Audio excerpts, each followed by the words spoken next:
How's it going? What delivers you to me on this beautiful, beautiful May day in the year of our Lord 2026? Well, whatever it is, I'm grateful. I'm grateful you're here for the message, the good message of the Lord of the working class. There's a lot of news we're going to peruse through. But what brought you here? It's interesting. I don't know. Why are we all here? I guess that's really the question to be asking, right? What are we doing? What are we doing here? Is it just a race to win the most money? Is that all we're existing for? Try to keep your luxury bones, your teeth clean, and get the most money? I guess that's what some people figured. Oh, they're going to be disappointed when they have to leave this spinning rock and they don't get to take that money with them. It doesn't translate. Maybe Bitcoin. Maybe Bitcoin has currency in heaven, but not that I know of. Not that I know of. There's a lot of stuff we're going to touch upon today.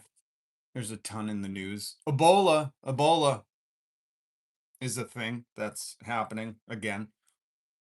It's a good thing Elon Musk defunded all the Ebola scientists. Who could have thought so far into the future is a year and a half later? Um, what else is a thing in the news? I'm not going to discuss all the aliens talk, but let's just say this. Here's my final examination on the alien speak. If they release the UFO files and there are no actual photos of aliens, guess what? It was a distraction from the Epstein files. If there's the grainy footage we've always had of like some starfighter out in, mid-tier Earth orbit going to fix a satellite and it's like, look at this footage. I'm zoomed in on this flying disc. It's like, dude, we had that in the fucking 50s, man. Show me the bodies. I want to see the aliens. And until that's the thing. So many people are like, oh, you see that they're releasing the UFO files? I don't show me the Epstein files, man. Show me the Epstein files because the UFO files came out. I paid no attention to them. And not at one point was there any kind. I mean, Fox News is making an attempt to like make this a thing. But again, it's all like, you know, look at this F-16 footage of some kind of flying dot that maybe is the aliens. Look at how fast it goes. It's like, dude, if there were aliens, we would have photos. At this point, I'm more convinced that maybe the reptiles that are running this country are the aliens. And they're like, we can't release any photos. But so we're not going to cover that. Okay. Salty Slay, what's up? Good morning. Never got notification for you. Interesting. Thank you for the info. I don't think YouTube is notifying anybody who's hit the notifications for my lives. But what can you expect? Gemini AI is running YouTube's algorithm and just running YouTube now. And what could go wrong with AI? We'll look into that. If you see all the footage of the kids that are graduating college and booing all these people who even mention AI. There was new footage of today. Some college decided to implement AI to read off the names as they walk across the stage to get their diplomas. And again, I can't think of like a stupider example to utilize AI where the potential for things to go wrong is catastrophic and make everybody not want to embrace AI and hate it even more versus like just somebody on stage reading names. Like what was the were like are colleges wildly misspending money to the point where they're like we got to hire a guy to read names for diplomas? No, we don't have that in the budget. Like at what point are you like, oh yeah, we could just read the names instead of having AI potentially, totally mess this one up. It's really remarkable. And I'm not going to play that audio for you because it's just stupid, but if you see it virally, the summary is some college thought it was a brilliant idea to like, hey, let's just have Alexa read all the diplomas names. And then halfway through it, like clipped out half of the graduating class and some lady had to get up anyways and be like, oh, sorry. the AI misfunctioned. That wasn't a real person. I don't know if you could tell, but yeah, we implemented AI to read your names as you came across the stage to get your diploma, and now that can't happen. I'm very sorry. I'm very sorry at this culmination of your educational career that we fucked it up with AI. I know you pay us a lot of money, you've incurred a lot of debt, you're probably going to lose your job to the thing that we just hired to read your name. But I'm sorry. Is that a good apology? It's like, dude, the cost analysis on that was like, you have everything to lose and nothing to gain. Nothing to get. Read the room, folks. So we're going to get into AI. Here by notification bell. Awesome. Thank you, Isabel. I appreciate you letting me know. I saw the Phoenix Lights in 1997, and boy, did the government gaslight us on that. I don't know what the Phoenix Lights are, but listen, when it comes to the government, they're not going to they're you know, their whole job is to take your tax money and feed you poison and keep you stupid enough to keep working to pay taxes. That's the whole government's whole job. That's why when they were like, "Oh, we're releasing the UFO files," I'm like, "Yeah, get ready for a bunch of footage we've already seen on YouTube. Get ready for a big nothing." The only thing that they're holding that is like, you know, criminal at this point, but also pressing to understand the depths of the corruption are the Epstein files. That's it. That's it. Um, Let me know if you could hear this.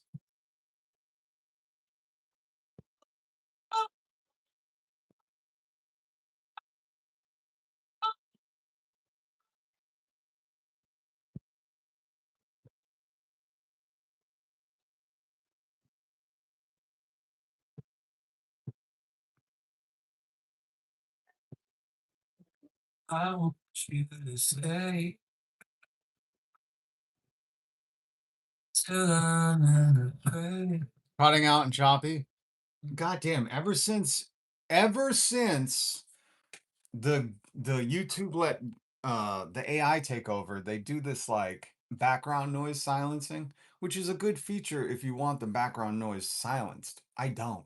I want to set an ambiance for all you listening in, you know, 4K 360 HD. I don't know why you would do that, but blame it on Trump. Well, there's a lot to blame on Trump. Uh some of this is systemic, which he just, you know, exposed all the systemic flaws because he's a shitty grifter.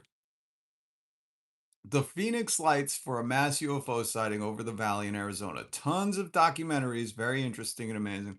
Yeah, some of that stuff amazes. The only stuff is interesting to me is like if it's really scary, really scary. What was that? Fire in the Sky, that 90s movie about those Oregon uh lumbermen, Oregon wax axe yielding uh tree choppers, and I don't know, one of them got kidnapped or something by an alien. I don't know. But all this shit, I'm like, man, I wish there was aliens. At this point, I don't. I'm not saying I don't believe, but I'm like, yo, what are they waiting for? Come on, man. Like, show up like goddamn Mars Attacks and bring some of that high-powered weaponry, bro. We need somebody on our team like that, you know? We're all aliens. Well, you know, we're all going to go somewhere after this, so technically we are all aliens to Earth because none of us are, well, we're born here, but are we truly born here? And that's the debate, I think. Socrates and Plato did a Royal Rumble over. They were like, aliens. Is it us? Where do we go after this? Anyways, uh, what we got. So I can't play any music. That's good to know. Thank you for letting me know. We're going to do some checking in on America. Just when you thought it was safe to own a home in America, no more. The government takes it. I think that's what they were. I think that's what all the capitalists were fear mongering about communism. They were like, man, in communism, you're not going to own a home anymore. And like, that's not how communism works. Just in case that fear mongering worked for you. Like communism wasn't like you don't get to have a home. It was corporations don't get to fucking own everything. Um, but we're not gonna get into the nitty gritty of that. Really, it's just that there's a bunch of news today about how here in capitalism, this thing that you might have heard of called eminent domain is taking people's homes and paying them much less than they should be valued at. And why are they taking people's homes? For this huge surveillance centers that they're building across America to fund none other than the AI that I mentioned earlier.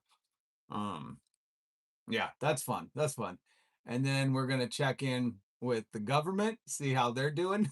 I don't know if you guys saw the big Trump RX announcement. I went to the site. I was like, I got to see what this is about. It didn't look like it was any cheaper. But then I figured out what they were doing, and I also found an audio clip of somebody breaking down exactly what I did. And it's an interesting grift. It's just like the what else do we got? We got the settlement for the slush fund, the $2 billion settlement that Donald Trump sued his own Justice Department, or what was it, the IRS? Um, I forget who he sued, but Donald Trump sued the government and then settled with his government. So he's like, don't worry about giving me 10 billion. I'll just take 1.8. Uh which, if that sounds like a grift, that's because it is. But more importantly, this is the grift they're running on everything right now, right? So they're like, we're gonna do the one big shitty bill where we're gonna take healthcare from hundreds of thousands of people in America, and then we're gonna launch Trump prescription website, which is for the uninsured. It's for people who don't have insurance, and we're giving you coupons to buy the things that you used to have with insurance for just a little more, and they probably take a cut. So if you're wondering how these grifts work, it's very simple. They create a big issue and then they solve it and they profit off both ends. Howard Nutlick did it. They've done it with the Strait of Hormuz, which you'll hear about. you know, and now it's just trumprx.gov.gov, and that's the grifts. So now you know, but we're gonna get into all of it. Spinning rock in space, fighting over whatever. What's up, Global Solidarity now? Good to see you. Yeah, the IRS for exposing his tax returns. That's what it was. Thank you. The tax returns, by the way, back in 2015, he was like, I'm gonna show you guys my tax returns. I'm being audited. That was 11 years ago. And then someone leaked a page of them in 2017. Thank you, Isabel. That's what it was. There's so much. This is what I mean. There's just like there's so many grifts happening at once. It's imagine if the Paul brothers, right? If Logan and Poopy Paul, I forget what the other. There's Logan, and I think the other one's name is Poopy. Um, they're very tough boys, and they notoriously, you know, hyper focused on the like 11 to 12-year-old male audience, and they were like, this is what men do, and then they like abused women on film or something like that. I don't know. They went to a Japanese forest. I don't really follow these guys, but I know they launched a bunch of crypto stuff and they just robbed their audience, which I thought, that's stupid, man. What's the long-term vision in like stealing from the people supporting you? um but kids with their parents' credit cards just wanted that, Poopy Paul shirt or whatever, Poopy Paul egg. I got to get my Poopy Paul NFT crypto coin. I really don't know. Again, uh, I told my kids if they followed Mr. Beast or any of these monsters, I would punish them for the duration of their existence in my household. So my kids know better. Listen, Listen, I don't get mad at a lot of things, especially if you're honest, but there is one fucking line I draw. There is no watching Mr. Beast. There's no watching the Pauls. I mean, Christ, I think they're from Ohio. That and enough. I don't really take advice from anybody who's fucking from Ohio. I'm sorry. It's just a bias I have. It seems like a human trafficking cesspit. Um, and it turns out I wasn't too far off on that one. Turns out, wildly enough, I wasn't that far off. Les Wexner. Anyways, but imagine if the Paul brothers, Logan and Poopy, I don't know the other one's name. I'm just gonna call him Poopy Paul.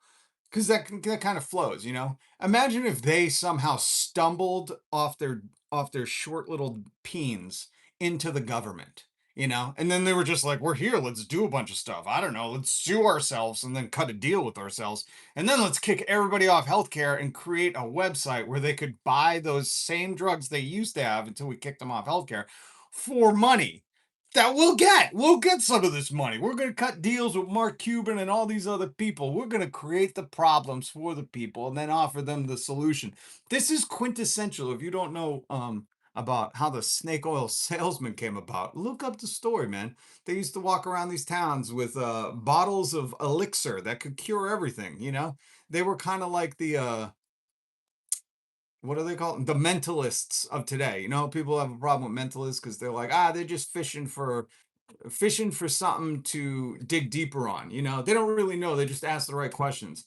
And that's kind of what the snake oil salesmen of 100 years ago were, or what, 200, I don't know, you know, like Wild West times. They went around, they were like, heard you were coughing in your house. You know what cures that cough? She was like, that wasn't me, those kids. He's like, what do you have, ovaries or something? We can cure that. And that was snake oil salesman. And they were like, magic elixir. It was probably all heroin. You know, it was like, it was just like liquefied heroin. I think that's it. They were just like codeine. It cures everything, you know? It was like bottled fentanyl. And they were like, what are you, staying up too late? No, I'm sleeping all day. All right, we'll fix that too. That's all it was. Benny Loco. Good to see you. The number of times I've told my kid Mr. Beast is not a good guy. Yep. That's good to hear. It was morphine. Thank you. That's what it was, Wendy. Morphine. Everything. It turned out every bottle was just morphine. They were like, you got the sniffles, the constipation, we'll cure it. This magic elixir, you know? And just everybody was a dope addict. It's so crazy to think about, but hey, now we're here, you know? Lurking and listening. Amazing. Rob, you trimmed your nerd. I did. I know, beard. Yeah, well, it was like 100 degrees in the shade. We went, this is how bipolar New England is. We went from the upper 30s last week at nighttime, right? So it was raining and touching, I think, 44 during the day. And then it just, the next day, it was 90. The next day was 90. And you're like, oh, God damn it. Just give us a couple days of like, 61. Just give us a few days of 61. I can't do 38 to 90, and that's New England. And that's New England in a nutshell. So awesome. The summer's already here. So yeah, I had to share. I was thinking, anyways, laudanum, liquid, opiate, and alcohol. Yeah, opiates somewhere in there because it couldn't be magical if it didn't have opiates in it. That's everywhere with chemtrails. Release the chemtrail files. I love it. Hey, bring the crazy man. Whatever. At this point, they're chemtrail in the skies, the water. We'll talk about that too. RFK. Did I get the RFK shit? Did I not grab the RFK thing? How did I not do that? Did I miss it? What the funk? I swear to God. I swear to God. Swear to God I had that. What the man? What the man? What the man? Hold on. No, no, no, no, no. No, no, no, no, no. Hold on. I swear to God. How did I not? Where's my RFK? No, we got to hear some RFK today. Hold on. I'll find it. I'll just search real quick. RFKJ on repeal of whatever. No, no, no. PFAS. I don't want the full speech. Come on, man. No. What? God damn, man. These people are clipping him in the worst way possible. I just want where he's lying. I just want where he's boldly lying like no man had before. These fucking ads. You too.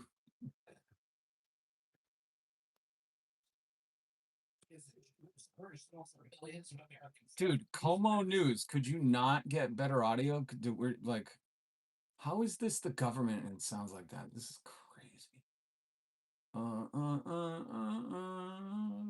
Full speech. Dude, it's his mic isn't on. This is fucking crazy. I can't believe this shit. I can't believe this. Oh my god. And how did I not do that? I must have taken a picture. Hold on. RFK Jr. Good God, man.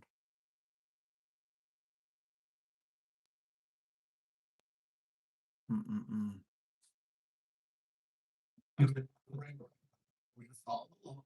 Do you hear this? Dude, I think their microphone is off. This is embarrassing. I can't even play this fucking audio. I've gone to C-SPAN, PBS. Okay. C-SPAN has the audio, the actual audio. Oh my God, that's embarrassing. They had one microphone. Mossad turned his mic off. Cheryl, hello. I named my kid Chemtrail. There we go. That's dedication to the craft of conspiracy, you know. And thank you for reminding me that I wanted to talk about the forever chemicals that they're going to put more in our water. They said, listen, you didn't have, where are my fluoride heads at, you know? I personally don't give a shit about fluoride. There are certain things that I'm like, okay. Okay, I don't know. But forever chemicals, it's in the name. You know what I mean? Like, I don't want to be well preserved that they can't even cremate me.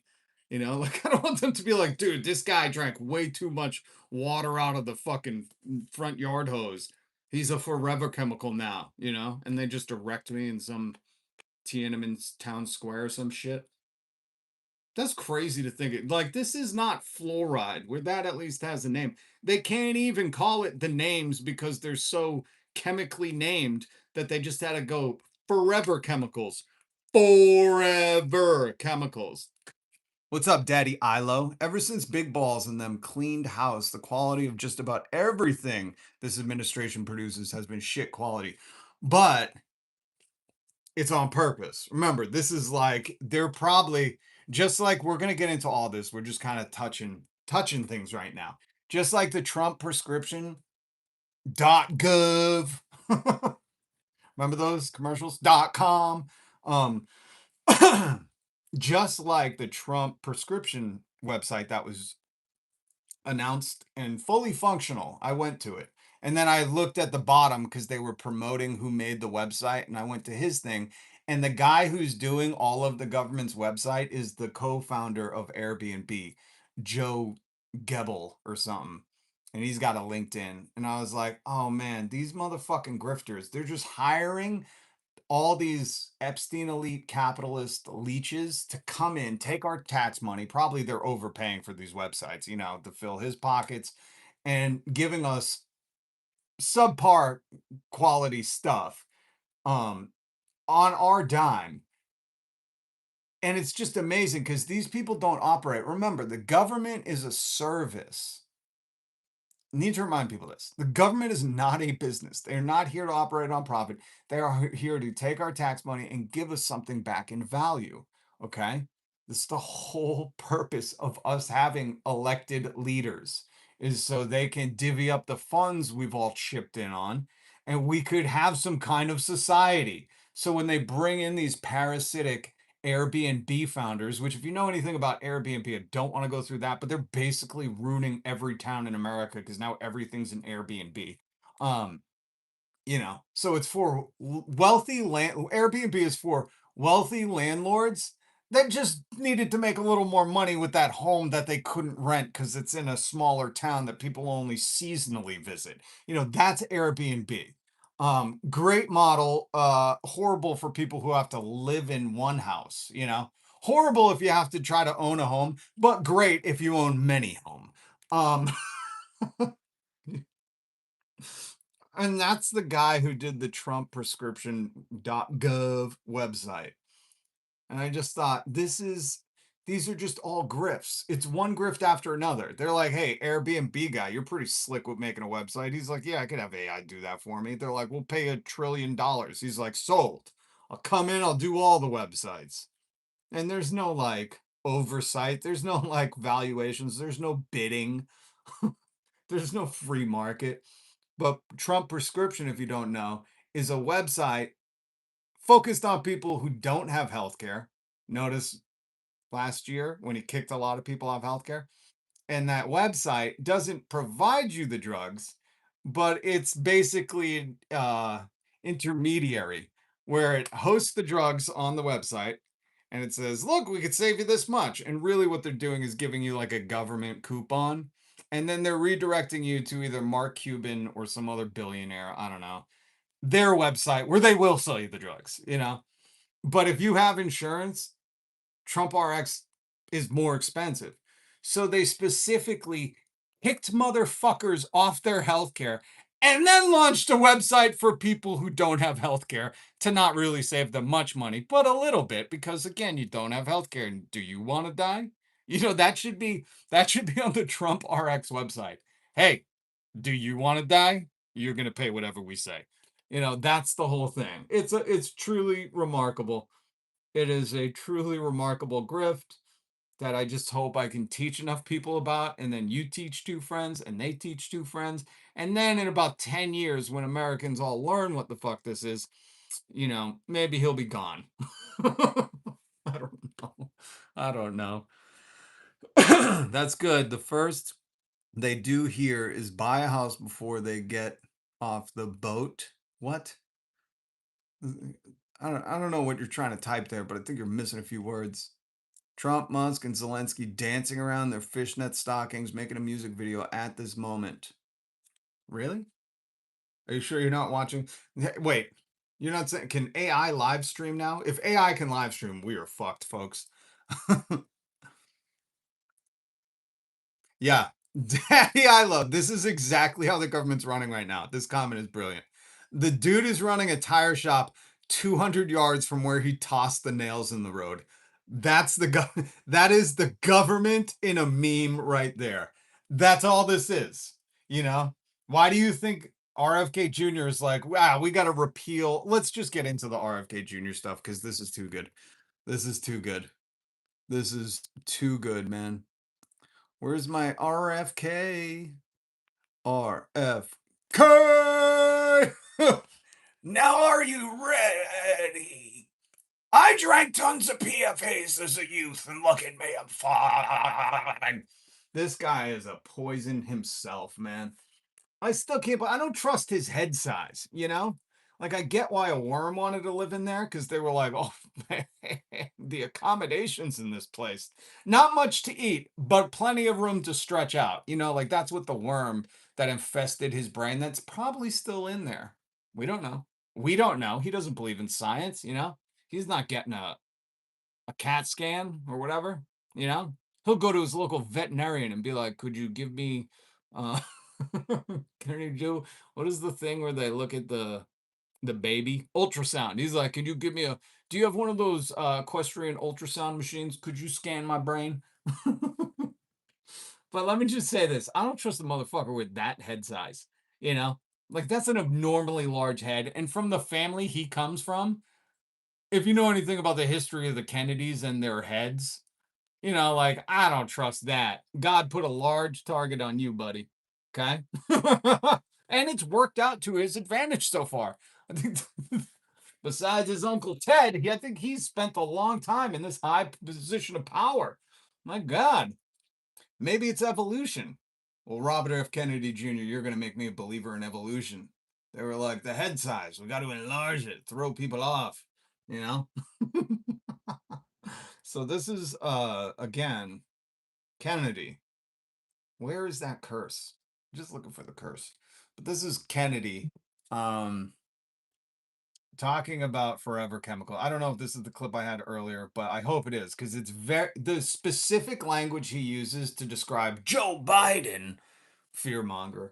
Joe Biden, you know, I love how that's like saying Slender Man or fucking Beetlejuice 3 times.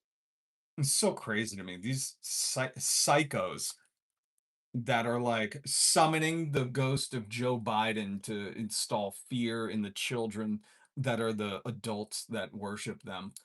Um, I've read a couple of articles. Oh, this is the clip. Okay. You have to listen to what he says because this is one of the funniest things ever. Funny and like, oh, he's blatantly lying and this is corruption. You know, if we've gotten to the if you've doled out your senses so much to where like this kind of criminal activity in such a high office constantly has just become humorous to you, then you're in the right place, you know. In the corporate media that suggests that EPA is trying to roll back PFAS regulations. It's not true. I've met repeatedly with Lee and his staff, and they're completely committed to ending exposures in a way that's legal and practical. Any exposures in a way that's legal and practical. That's what he just said. Okay. Okay. Any exposures that's legal and practical. You know, racism was just legal at one point in America. Slavery was legal at one point. That does not fucking define the ethics of how you treat the public, man. He's like, listen, we're going to be doing these chemicals as legally as we've regulated them to be legal. It doesn't make me comfortable that, you know, you're the one making the laws right now, buddy. Your whole team is making the laws. So when you say legally, technically they could be like it's just legal to drink, you know, water retardant spray out of the tap.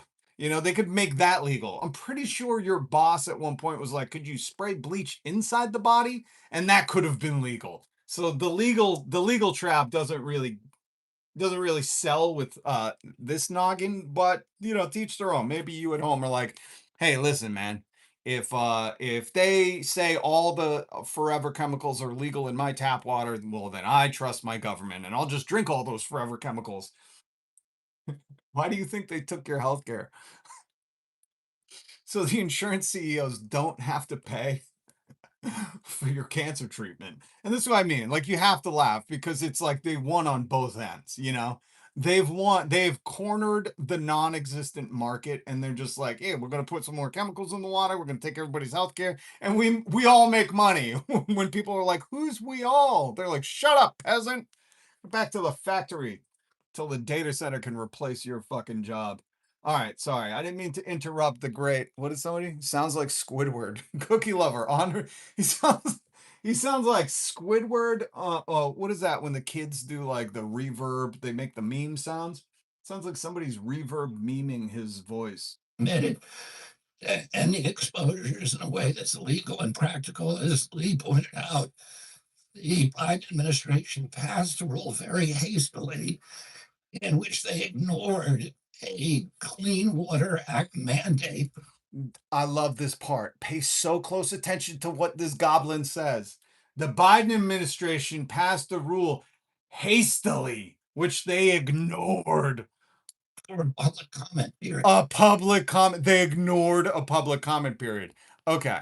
In case you don't know who this guy's boss is, um, this guy's RFK Jr. His boss is Donna Trump. I think that's her name. Donna Trump is his boss. And if this guy was so concerned with public comment periods and doing things the right way, I mean, this is just one of probably many, probably many. I mean, you could think about war not getting congressional approval. You could think about all these things, but I just thought of one that people Americans, quote unquote, Americans like to pride themselves on. Oh, I love my country and all of its splendor and amber waves of grain. You know, those people. This guy boss tore down the White House and did not get any public comment. He did not. He bypassed laws, got no public comments, which is supposed to be done before you tear down the White House. And here's RFK. This is what I mean. Like, once you understand the context of the hilarity of this guy trying to be a very, again, This man trying to be a very serious boy, being like, Biden just hastily passed this law to protect citizens from having forever chemicals in their water, and he skipped public comment. We gotta repeal that, and we're just gonna allow a lot of chemicals in the water until we can hash this out. You trust me, bro? That's what they're saying right here. Like, it's hilarious. And this is what I mean at this point in life, folks. I don't know where you're at in life. You let me know in the comments. Where are you at in life? Are you a young Gen Zer? Are you a boomer and one of these people that's like, I own my home and I worked as a janitor at the post office for 50 years. I'm living off a healthy pension right now. You kids are just spending $28 on egg. Are you one of those people? Because just fucking kick rocks if you want. If you're one of those people, like, I hate to point this out, you're the problem. Um, you're the problem, and you're on the wrong class team. There's a class war going on, and if you think because you bought a home at some point and they're not going to eminent domain that home from you to put up a fucking data center, a surveillance center, and kick you out onto the street, then you got another thing coming. You got another thing coming. Do do do do. Uh, but once you understand the hilarity of what's going on, yeah, it's dark, folks. I'm not gonna lie to you. It is dark. Like, there is no recovery from this. If you hear any Democrat or political commentator be like, we got to build back better, build what? The most corruptible system that we've ever experienced in the civilization of Earth. These people just sued themselves for 10 billion and then settled with themselves for 2 billion for a slush fund that we funded. You know what I mean? Like, there's no, and you might be like, well, actually in the Grecian days there was the Senate was more corrupt. No, what I'm talking about is there is no other time in history like this. This is special because, like, they're always on camera. There's no other time with technology like this. So it's like they're doing it in front of cameras, being like, what are these fucking people going to do? What are they going to do? Go back to work tomorrow? Yeah, we're putting chemicals in your water. Suck it. Like, it's brazenly corrupt. This is not like your average, like, behind closed doors, or there was a frontline investigation, or Australia 60 Minutes was like, well, look what we've uncovered. G'day. G'day on 60 Minutes. Is it still 60 Minutes in Australia, or is there like a time zone thing? Anyways, I heard their toilets flush backwards, you know? Uh, but it's not like some kind of deep dive investigative work had to uncover this. These people are going on camera being like, "Oh, yeah, yeah, yeah, man. Biden like didn't follow the rules, so we're gonna repeal the limits on forever chemicals in your water." Because we're a rule following crew. When we tore down the White House and we didn't look for public comment and we just broke shit and apologized later, but they still didn't apologize. And now you're going to be on the hook for $100 million billion trillion ballroom that we, of course, are breaking. We're going to christen in the name of Jeff Epstein. That administration is telling me that they care about public comment. Do you see the humor? Did I walk you to where I exist now? That this shit's just funny, man. It's gonna be funnier if we could put some of these people in prison. Gen Pop, you know, in one of the toughest prisons. I don't know which one it is, but I'd like to see what his head looks like after being in Gen Pop. What does a swelled head look like of that magnitude already? And why, when this is the other thing that bothers me about him. Dude looks like he's standing on earthquake ground every time he speaks. The motherfucker's shaking like he's got fucking schizophrenia over here. You can't figure out which person to be right now. Exposures in a way that's legal and practical. As Lee pointed out, the Biden administration passed a rule very hastily. They passed a rule very hastily from a administration that is breaking shit and not apologizing later. Their whole thing is this.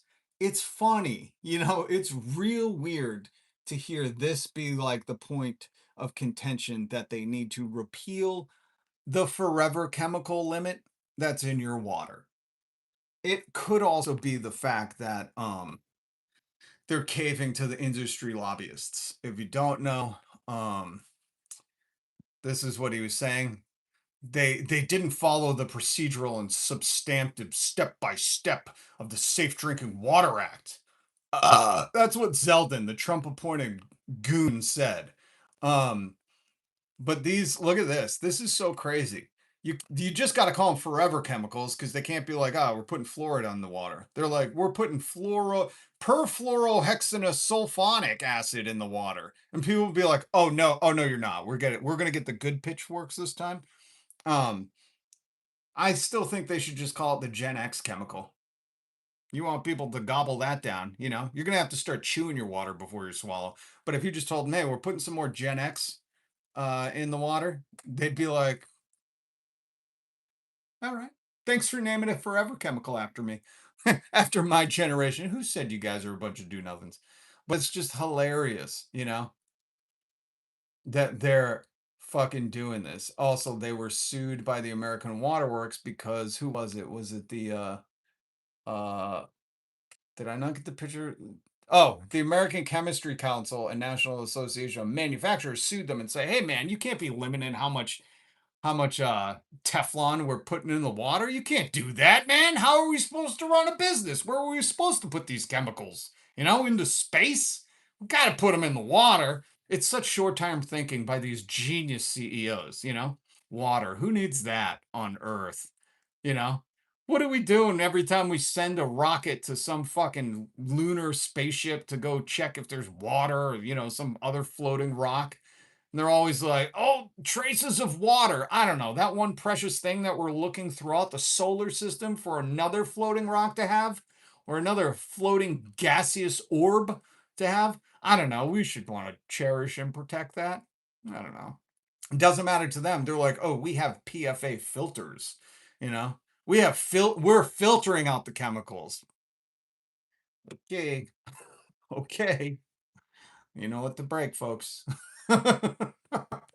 But again, it is funny that he's RFK Jr. is like, man, those Bidens were like breaking all the rules of just like limiting chemicals. They didn't even consider public comment. I'm pretty sure here's the public comment. Yeah, keep the chemicals out of our water. And that was it. That was probably the whole public comment section.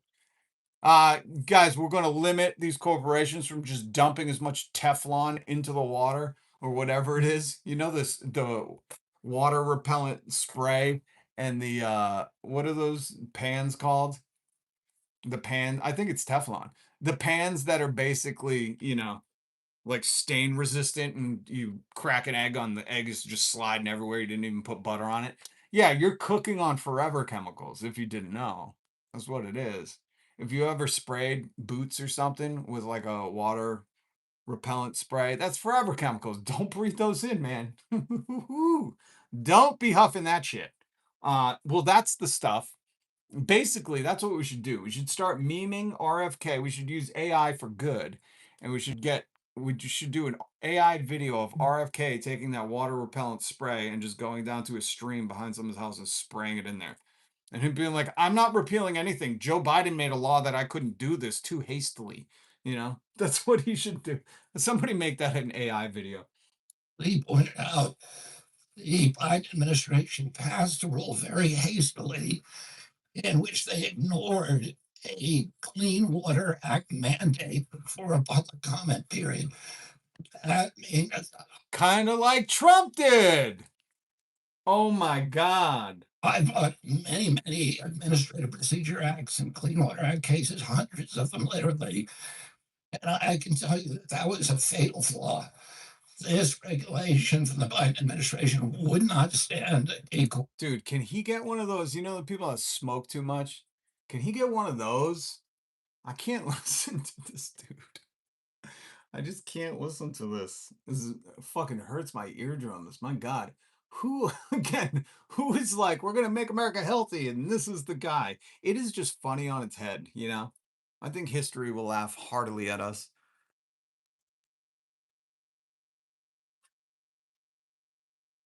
This live's thumbnail is sending me. Good.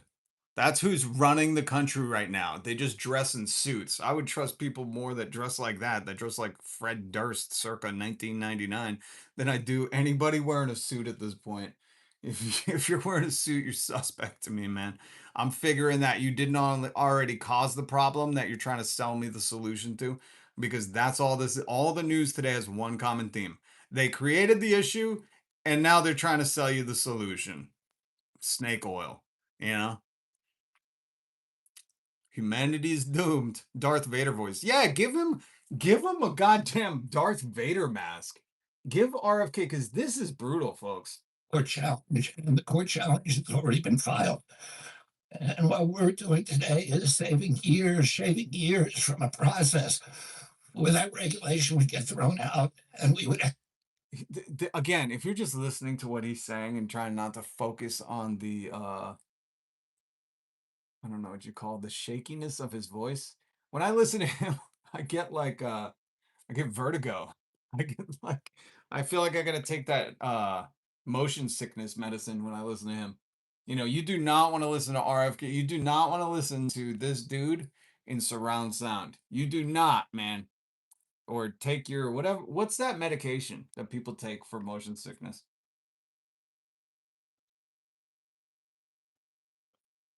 Dramamine. That's it. You know, take your Dramamine if you're going to be listening to this dude. Have to start again. And we're doing it in a way that maintains. Yeah. The vibrations off his voice are making me need Dramamine, and I don't get motion sickness, you know? This dude is whew, that is a voice, if I can say so myself. But it's funny because if you just listen to the words that he happens to be saying, he's telling you, hey, potentially, theoretically, this could get shot down in 1 minute, you know? Yet it hasn't. Biden's not been in control over the past almost 2 years now. Uh, and you're saying that there's a court case that could throw this out? Why don't you wait till that happens? I get a feeling it's not going to happen unless maybe you went and talked to the DOJ and were like, hey, you know, sue this thing so we can do what we need to. And that's probably, if they didn't just break shit and think about it later, that's probably what was the next move, you know, to be very honest. They would have talked to old Todd Blanche over at the you know Todd Blanche, remember Todd Blanche? I love working for President Trump. It's the greatest honor of a lifetime. And if President Trump chooses to keep me as acting, that's an honor. If he chooses to nominate me, that's an honor. If he chooses to nominate somebody else and I go back to being the DAG, that's an honor. If he chooses to nominate somebody else and asks me to go do something else, I will say thank you very much. I love you, sir. So I don't have any goals or aspirations beyond. Todd Blanche is Donald Trump's criminal attorney and a spineless coward. Because you don't go in front of the fucking White House insignia stuff on C-SPAN and say, thank you very much, I love you, sir. To anyone. This is America, dude. You know? I would say that this is the only time I'll tell you what a man is, and it's not even really defining what a man is, but I can tell you what a man isn't. Uh, this isn't. You don't go on TV. You don't go representing the government. Bro, Todd, has nobody told you that in America you're representing the people? As the head of the DOJ, you're supposed to be, you have a fiduciary duty to the justice of the people, man. And what that was is an injustice to all people who would not say, thank you, I love you, sir, if we got fired. What a cuck. You know what I mean? Like, bro, don't represent me like that. There are countries watching this. Um, so I'm guessing that RFK would have just had that guy, thank you, I love you, sir, this guy, just sue them, you know? But again, if you're just listening to words they're saying, he's telling you, like, this would have lost in a court case in like 10 years. So we're just gonna make the poisons okay for right now, you know, and we'll get right on it. We'll start crafting something much better where we take public comment. Which, you know, again, I just want to point out all the hypocrisy. They don't ever take public comment. They don't take, they didn't take, they knocked down the White House and did not take, they knocked down the White House. Okay. I don't know if you're like, no, it's not very American. That's not like an American thing. That's not the people's house. No, no, no, no, no, no. They knocked down the White House and were like, fuck a public comment. They can comment when that ballroom's done. And I heard the Tesla guys are making the bulletproof glass for the windows. Or you can only hope, you know. I hope Elon Musk gets that bulletproof glass contract. That's really what I'm hoping. You know, Elon doesn't have enough money. That's what it is. All right. Since we were already talking about it. Oh shit!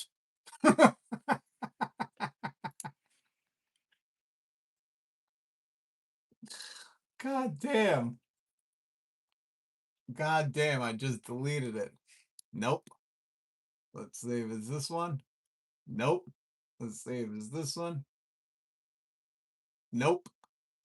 But I will pause that. Biggest thing that I will pause that. Hold on. Now I gotta find it again. My cripes.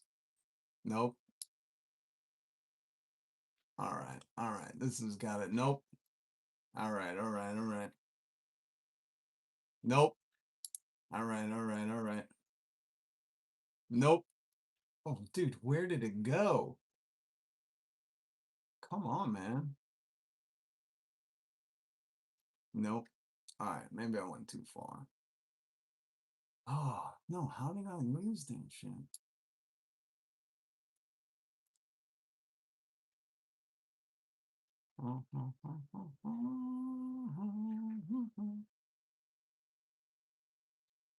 Oh, was it a different thing that I didn't know?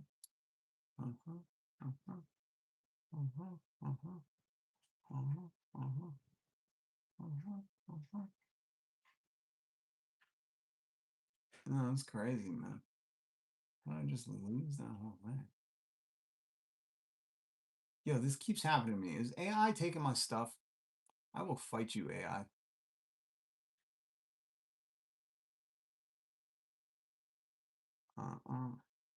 So what are you guys up to? Anything cool? Anything cool? What are you guys up to? Anything cool? I can't believe I don't know how this happens to me. Dude.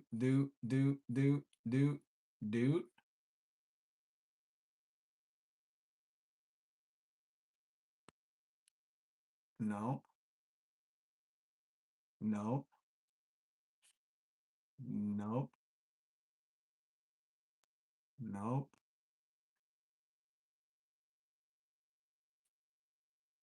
There we go. Found it. Found it.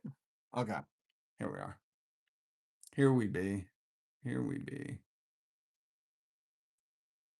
Oh, we got a lot to get to. We got a lot to get to, folks. You know what I mean?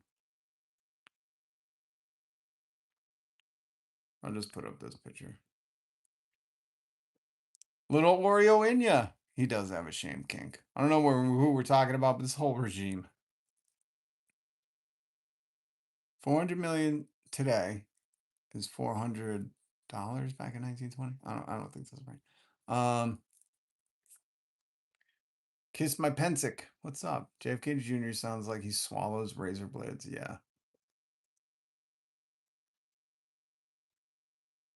It's the worm. I'm talking. Okay, so here's Donald Trump because we've been talking about the slush fund, and we were just talking about Todd Blanche who allowed it. My God, this guy, his one talent is suing people, bullying people, and suing people. This is it. Mark Cuban's there, Dr. Roz. This is like a washed up version of fucking Celebrity Apprentice. This really looks, the optics on this are not good, man. You know, I'm just tired of looking into the government being like, oh, wasn't he on daytime TV? Wasn't that guy, isn't he an actor? You know? Justice Department has this new fund that was announced today, $1.7 billion. Yeah. Why should taxpayers pay for the Januaries? it's been very well received, I have to tell you. I know very little about it. I wasn't involved in.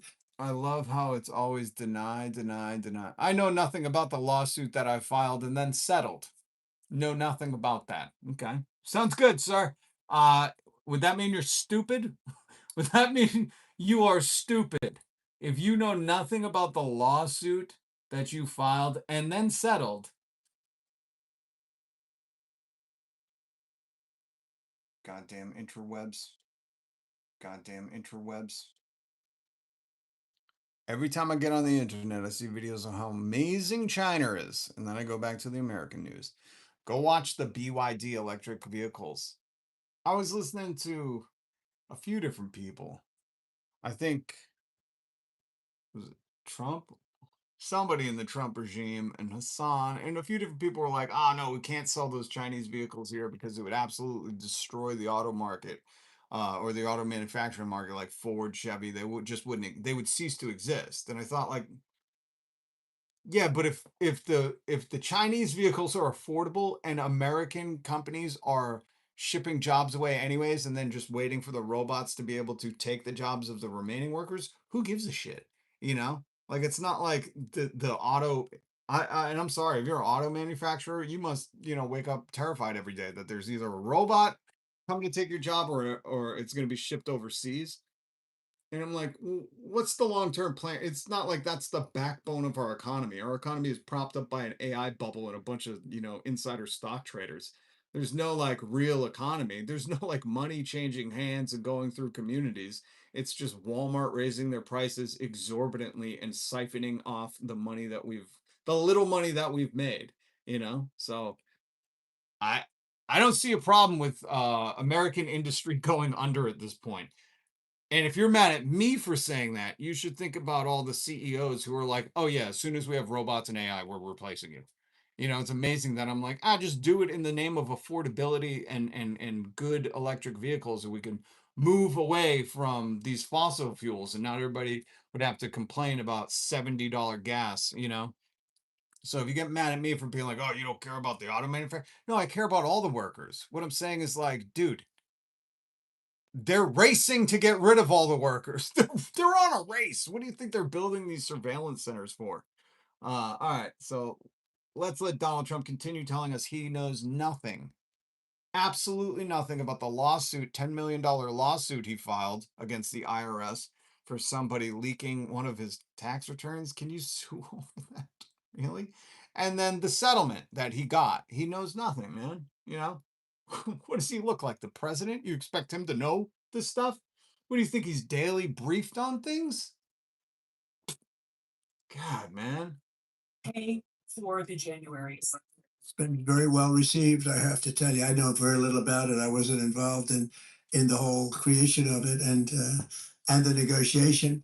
But this is reimbursing people that were horribly treated. Horribly treated. It's anti-weaponization. They've been weaponized. They've been in. Oh, hold on. Let me find the picture of the people who were horribly treated. Let me find a picture.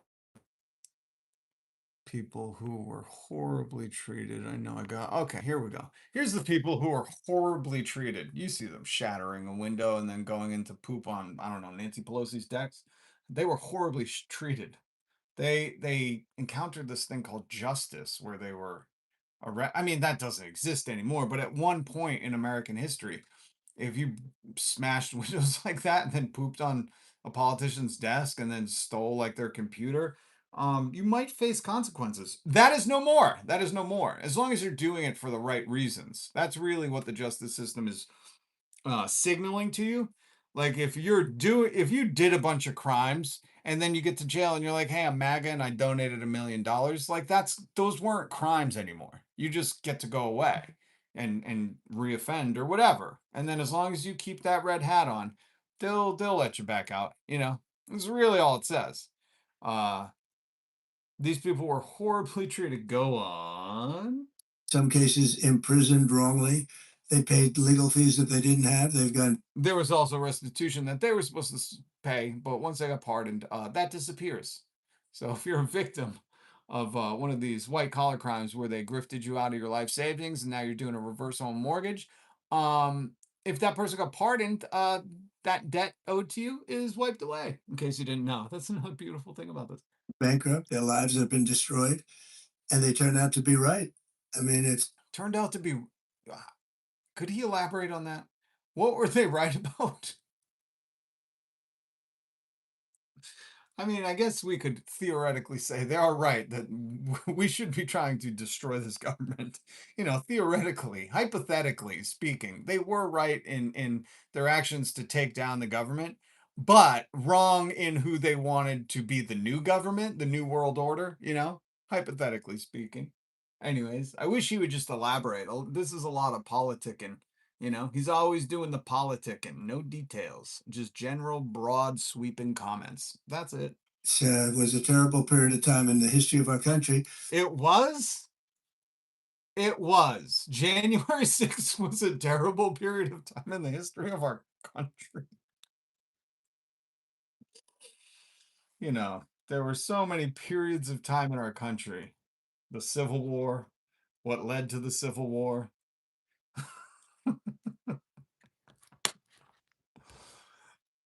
But January 6th was probably the upper echelon of horribleness. And they worked on it. I know the Justice Department, it's really been, The what? What did you call it? I know the Justice Department, it's Justice Department? Is that a new department? really been working on it very hard. There's been numerous other occasions over the years where things like this have been done, but these were people that were weaponized and really treated brutally by. Okay. So I don't know if you're somebody who believes that.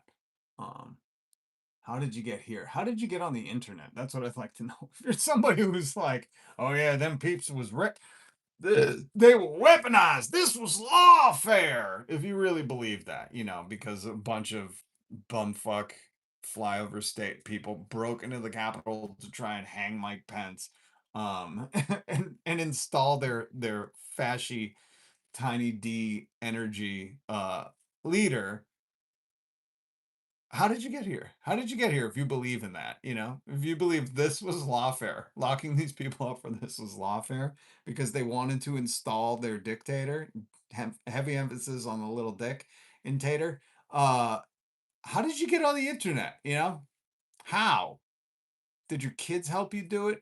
Are you taking a break from Fox News? Like, I'm curious. Like, how? Did Meals on Wheels get canceled? So you got to fill your time in between Fox News commercials where you're like, I'm on the internet. I'm doing the internet, guys. There was no dial up sounds. You know, like, how did you get here? I'm just curious. But, anyways, here's Liz Oyer, the fartin pardon attorney. No, just kidding. I don't want to sully Liz Oyer's name. She does some good work on YouTube. Go follow her. I always share her stuff with you. But Liz Oyer, the former pardon attorney, sorry, I had a presidential hiccup there. Departments, the Farden. You know, I was being very presidential. I was misspeaking. I was pronouncing things absolutely horrific. Liz Oyer breaks down what just happened. Remember, this is a highfalutin inner city attorney at law esquire. This ain't no streamer online, folks. This is one of them peoples that got the esquire on their name, which I think it means they ride a horse to work with that big jousting pole. Esquire, right? So Liz breaks it down for you. Hey, everybody. I try to bring you the legal news calmly. And I'm sorry, but she like this is not ASMR. I can't turn it up any louder. She's a soft-spoken person who is very law studious. So I'm sorry, just try to hear it. Hey, everybody. I try to bring you the legal news calmly and factually, but today the news is so outrageous that calm is just not possible. Today we witnessed what I would call the greatest abuse of our legal system in history. It rises to the level of a criminal conspiracy between the president and the Justice Department. Let me explain. I'm Liz Oyer, the former pardon attorney for the Department of Justice. I told you last week. This sounds like law ASMR. You know, like if lawyers went into the ASMR thing and they were like, I'm just going to read you precedent cases while you go to sleep. About the sham lawsuit that Donald Trump filed against the IRS, seeking $10 billion in damages. The judge handling the case suspected the lawsuit was a farce, so she appointed a team of independent legal experts to evaluate the merits of the case. They all agreed that it's nonsense and it should be thrown out. But before the court could toss the case, Trump's lawyers moved to dismiss it voluntarily. So you hear that? The judge was like, this doesn't stand anything. And before they could throw the case out, Trump's lawyers was like, oh, no, you can't throw it out. We've already settled with ourselves. We've already cut a deal with our criminal attorney who is in charge of cutting the deal. So we don't need 10 billion. We're just taking 2. It's all good. Don't worry. We've got it handled from here. That's what she's breaking down. Why? Because Trump reached a settlement agreement with the Justice Department, which he controls. Not only does he control, so she said, because Trump reached a settlement with the Justice Department, which he controls. He more than controls it. This is who's in charge of the Justice Department now. And if you don't remember him, let me play the most infamous clip of any spineless coward standing in front of a White House Department of Defense. Why didn't they change that to the Department of War? Insignia. Like this should you should feel the shame and embarrassment of this statement at home. It should send goose pimples down your spine at home. That there's a man on TV, C-SPAN, saying this about his boss slash president slash attorney-client privilege slash Epstein associate slash Donald Trump. This should embarrass you at home. Every American, because this man technically represents us in this position, right? The Department of Justice is representative of the people getting justice. So this man falsely representing himself as a man here. This is the only time I will tell you what defines a man, and it's more of what doesn't define a man. And this does not define being a man. No one should ever say this. If you are a young kid, never act like this. If you act like this, you will get bitch slapped by a squirrel. A squirrel, not even a human. Squirrels will come from the trees to use their tiny, adorable little rat-shaped paws to bitch slap you and be like, come on, man. Come on, man. I love working for President Trump. It's the greatest honor of a lifetime. And if President Trump chooses to keep me as acting, that's an honor. If he chooses to nominate me, that's an honor. If he chooses to nominate somebody else and I go back to being the DAG, that's an honor. If he chooses to nominate somebody else and asks me to go do something else, I will say, thank you very much. I love you, sir. So Will you really? Film it. Film it. If he fires you, say, thank you very much. I love you, sir. So when Liz Orr says that's who's running the Department of Justice and who cut this deal with him, who settled for 2 billion, just so you know, the guy doing the deal, the settlement out of the $10 billion lawsuit, is the guy who said if he fired me, I would say thank you, sir. That's an honor, and I love you, and I love you. And he said it in front of the fucking American flags, you know? Like, I don't get very patriotic about many things, but if you're going to say, if Donald Trump fired me, I would say, thank you, sir. I love you in front of an American flag. You know, go kick yourself in the dick until you feel something. Todd Blanche announced the settlement this morning. Here's what it does. It uses taxpayer money to create a nearly $1.8 billion slush fund for Trump's allies and supporters. They are calling it an anti-weaponization fund. According to Blanche, the purpose is to compensate victims of lawfare and weaponization. The fund will have the power to issue both formal apologies and monetary relief. The fund will have 5 members who are appointed by the Attorney General and can be removed by the President. These 5 people have total discretion to give this money, our money, to anyone they choose, with no oversight, no transparency, and no public input. I don't say this lightly. This is straight up criminal. Oh, she doesn't say that like I watched Liz Oyer, the pardon lawyer. She calls herself pardon attorney, but go with the rhyming scheme, you know? Liz Oyer, I like to watch her videos, and she's very soft spoken. She's very ASMR law niche, and she doesn't throw around words like calling something criminal. She'll say, you know, things that allude to it, or she'll explain what specifically might be criminal. But to just say like what they're doing is criminal is kind of shocking from little Liz Oyer. Well, I love her, man. Go and follow Liz Oyer on YouTube. She probably got like 1 million subs, but I love I love people like this, you know. By approving this settlement, the acting attorney general has agreed at the president's request to dip into the U.S. Treasury where our tax dollars are held He's taking our tax money, folks. and give away our money to people who have no legal right to it. This is a theft of our property. It is a fraud on the American people. It is a criminal conspiracy at the Listen, highest levels of she said, our government. this is a criminal conspiracy at the highest levels of our government. And back in 2015, I was always adamant that if Donald Trump got into public life, he just wasn't slick enough to not expose himself, you know. His thing isn't like he's very fucking savvy. Nobody's called him savvy, you know, unless it comes to like talking to farmers in Alabama. Then they're like, wow, look at this highfalutin savvy coastal elite. Good golly, you know, like the Ron White and Larry the Cable Guy audience are like, yeah, he is savvy. But anybody with half a fucking not eaten brain from a brainworm could tell you, like, this dude ain't savvy. He's going to expose himself. And not in like the Epstein way. We're not talking about Epstein yet. I'll play some Epstein audio for you. Not in that way. I mean, like, he's just brutish with his grift, you know? It's very like he can get called on stuff, and as long as he says, what did he say before? What did he say? As long as he says this, people like are like, well, what could you do? He said he didn't know about it. Been very well received, I have to tell you. I know very little about it. I would Oh, he knows nothing about it, man. It's a hoax.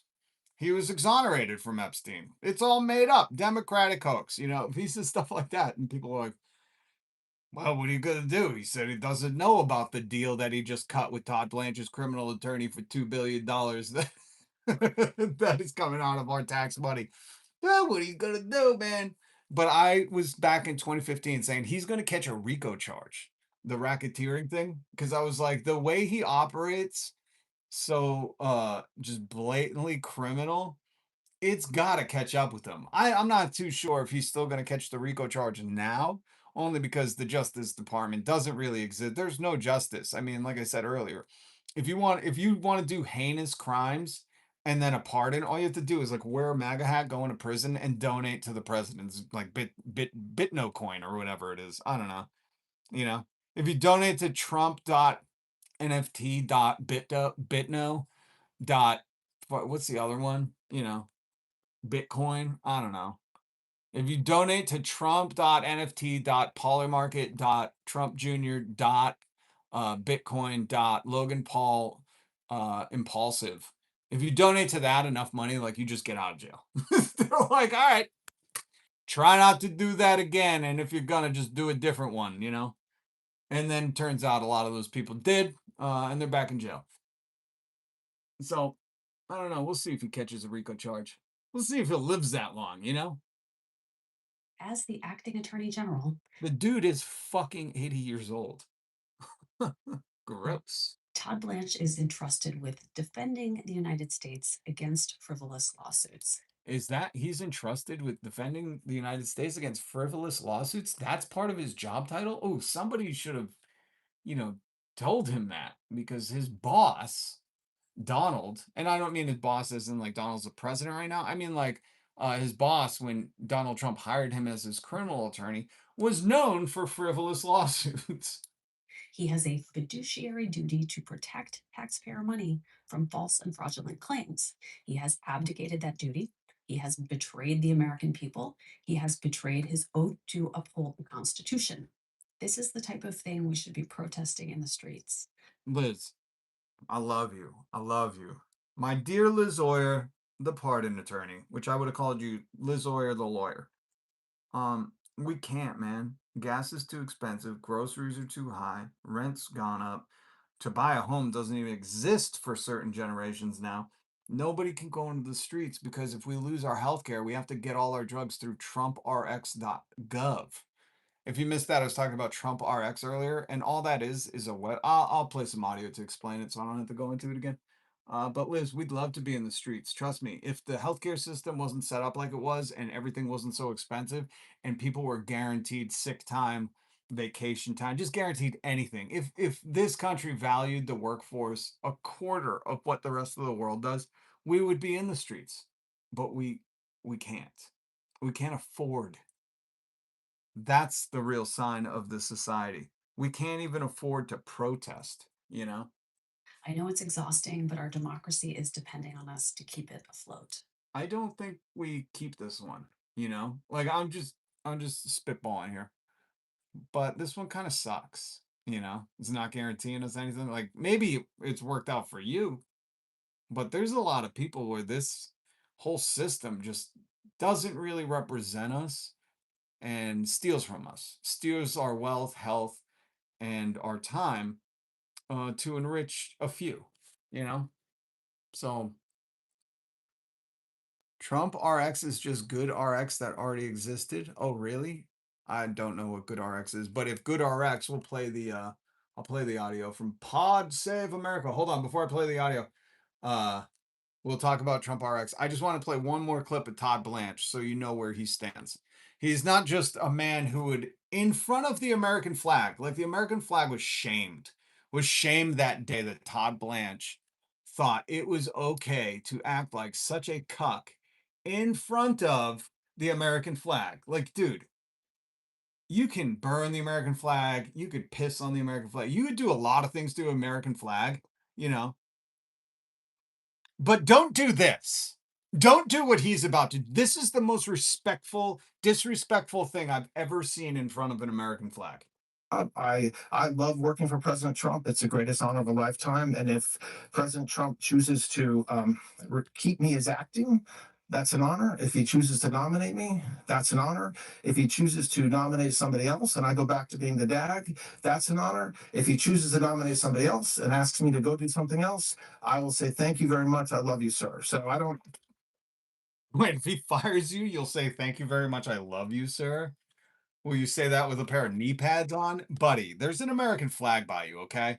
And kids might be watching this. And no kid should see, what is he, 65? I don't know how old this guy is. You know, he could be 65. He could be 59. I don't know.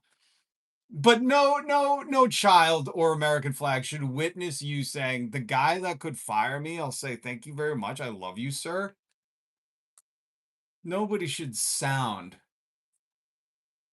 like they're, you know, on their knees, I guess is how to put it gently.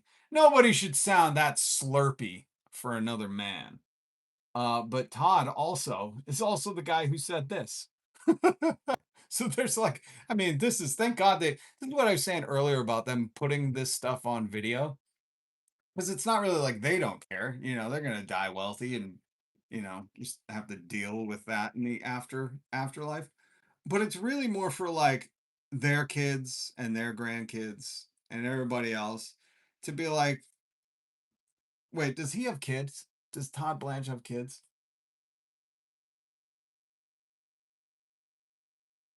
Have daughters? Maybe he has daughters. Todd Blanche have children? Sydney and Justin. Yeah, so Sydney and Justin. Um, oh, People Magazine did a whole thing. Yeah, okay, so he's got one daughter. Yeah, so Sydney and Justin. I don't know who's who, but you know, and these are old kids. I wouldn't even call these. Oh, that's his wife. Oh, his wife looks just like his kid. Gross. Oh, we got an Errol Musk thing going on here. They shared 2 kids. Justin graduated with his bachelor's degree in business marketing in 2021, according to his LinkedIn. And their daughter, Sydney, was born in 96. All right. So he does. Let's check out his LinkedIn and see what this turd looks like. Oh, yeah, exactly what I thought. Okay, so Greensboro, North Carolina, Justin Blanche, your dad. Like this is why we cherish this shit, because we're not gonna ever let you live this down, you know? Because you should be every day texting your dad, being like, "Dad, fucking, you're ruining the society, man." Like, you want to rebel against your parents? You don't move to Greenboro and get a bachelor's degree in marketing. You call him out on his shit with the Epstein files, you know? Where is it? Here it is. And Sydney, shame on you. You bring shame upon the woman of the world. I want to go on to the Epstein investigation. Is it closed or open? When you say the Epstein investigation, what are you referring to, Senator? This is what I mean. This isn't even peak stupidity. He's not stupid and in this position. He's meticulously crafting a stupid narrative. That's what we see here. All right. What do you mean the Epstein investigation? He's doing the whole, this is, I think he went to the Jordan Peterson school of I don't talk about anything, but I say big words. Like him, Jordan Peterson, Russell Brand, they all do this. They use these words to be like, well, what do you mean faith? What do you mean lobster? Or however Jordan Peterson sounds, you know? What do you mean by faith? What do you mean by the? You know, and they do that shit, you know? That's what he just did. I wish I could call him a stupid dodo, but he's just creating cover for his Epstein elite bosses. Donald Trump. Donald Trump is the biggest dude that he's got to protect. Remember what he said. Remember what he said. He said, if Donald Trump fired me, I would tell him, thank you, I love you. That's an honor. If he chooses to nominate somebody else and asks me to go do something else, I will say, thank you very much. I love you, sir. So, Don't do that in front of the American flag. So that's that guy that's now meticulously crafting stupid responses to deter, obfuscate, and distract from anything that could tie his boss to being on that island and being with Jeff Epstein while they were doing the most heinous criminal activity in the world. you're open. When you say the Epstein investigation, what are you referring to, Senator? Well, the FBI said in This is where, like, listen, I get what these senators are doing, but when you're confronted with a bully who is playing stupid, you bully them back. I try to teach everybody this because we really, the next generation of whatever kind of tribunal leadership that we come up with, because this government's trash, throw it away, throw the whole thing away, throw it away. Let's start over. You know, we need some new founding fathers. You know, um, but Senator, when he says, "What do you mean the Epstein investigation?" You look him in the eyes and go, "Are you stupid? Are you the thing your boss campaigned on for years? The thing the FBI directors, like bosom buddies, got jobs because they were like, we're going to uncover it. You know that, do you not know? Are you mentally disabled? Todd Blanche. Well, that would explain a lot. You know, you treat them like that, and then you can go into the real stuff. But you put on the record an embarrassment of them. You say, are you this stupid, or are you just playing stupid as a role? Are you a thespian? You know, you ask them point blank, like, you're at this caliber of government, and you're this dumb? Does your mother know that? Does your mother know? last year in July that it had closed the Epstein investigation. So I'm just using their words. Is it open or closed? I don't believe the FBI said that. Yeah, well, I mean, if you're head of the Department of Justice, is the Epstein investigation open or closed? But I guess I don't understand what Epstein investigation means.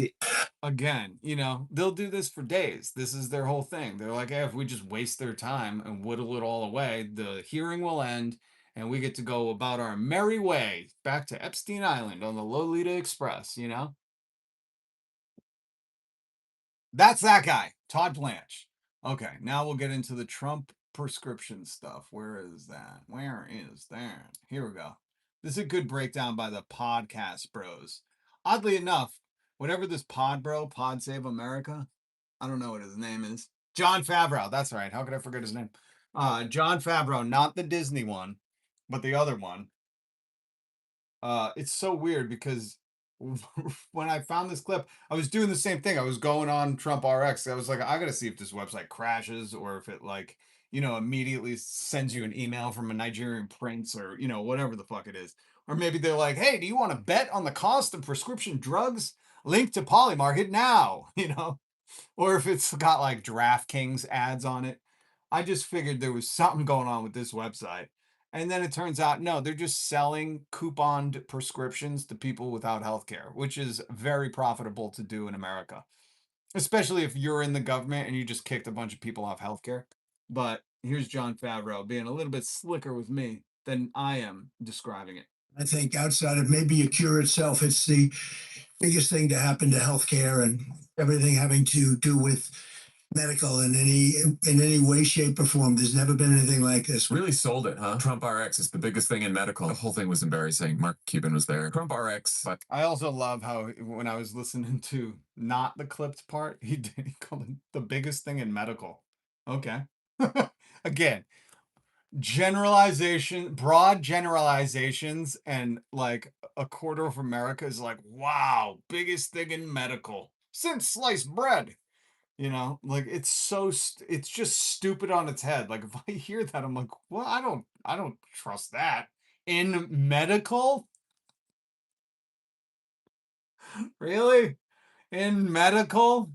Jonas Salk? Anything else in medical? Okay. by the way, it's not a platform for buying medications. It's a facilitator. You go to the website, it directs you to the other websites to buy the drugs, and sometimes it gives you coupons. Just redirects you. Yeah, basically. And then Amazon and Cuban's thing, what's his thing called? Cost plus drug. Cost plus drug. They work with the federal government and have some discounts on some extra drugs. But also, if you have insurance, doesn't help you, meaning it's cheaper to buy the drugs if you have insurance because the insurance covers the drugs. So really, it's for people who don't have insurance, sometimes get some discounts on some drugs. So it's not a bad thing, but it's not it's certainly not the biggest thing since medical. I think Since medical. Did you hear what he said? This is so crazy. It's just so crazy that the people who elected him, he kicked a lot of them off their health care, and now he's pitching them on his website that will potentially sell them a limited amount of couponed, discounted drugs, and that being the biggest thing in medical. I would say the biggest thing in medical would be, give the people universal health care paid for by billionaires' taxes. I would say that's kind of the biggest thing in medical. All right. I told you, listen. By the way, what's up, Sardyon? The founding mothers. That's what we need. Ladies, I need you to step up. Alma. John B. Favreau. Ah, like Michael B. Jordan. I like it. Done. Huh. Medical. What is that? We don't really have executive drug pusher. That's all this is. And he's a middleman. It's amazing how many times this guy's just a middleman. If you don't know about a lot of his businesses, he didn't actually build the planes that were Trump airline. He just put his name on it. He didn't actually do the casino. He just put his name on it. He didn't do the water, the steaks, the cologne, the watches, the Bible, the guitar, the shoes. What else? The phone. He just put his name on it. He licensed his name. That's all he does. Okay. Okay. Um, I want to show you these people because we got to talk a little AI now. This one's a doozy, man. I love all the capitalists that the working class capitalists. So the capitalist class owns these people, and they act like representatives for the elites. They are the capital being owned, and they think they are the capitalists, but they don't understand. If anybody wakes up and goes to work every morning, you're part of the working class just by definition, you know. But if you're one of these people that just passively income earn shit because you're a lord of the land, maybe, or a stock of the land, you're a capitalist. But the capitalists always like to fearmonger that if socialism, you'll own nothing, which, it's a very deep reflection of the propaganda and the educational system here in America that they didn't really learn much. Or they'll say communism, get ready to not own a home. Well, here's our today's lesson in eminent domain in capitalism. I'll let these sweet Georgian people who hopefully aren't having the day they voted for. That's the one thing. I don't want this to ever happen to anybody, but Georgia, depending on what part, and they're white, maybe voted for the day they're having. Maybe, maybe, maybe. I know what it's like to lose a home. I know what it's like to lose housing. So I still would not wish this upon anybody.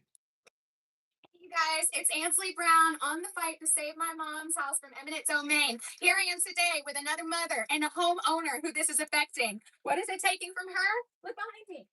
It's taking this entire backyard, the pool and everything. Tell us about it. Hi, my name is Cynthia, and I am just one of many homeowners who are impacted by Georgia Power's high voltage power lines that are going in for data centers that are being built all over. We were informed that they were going to come in and take more than half of our property.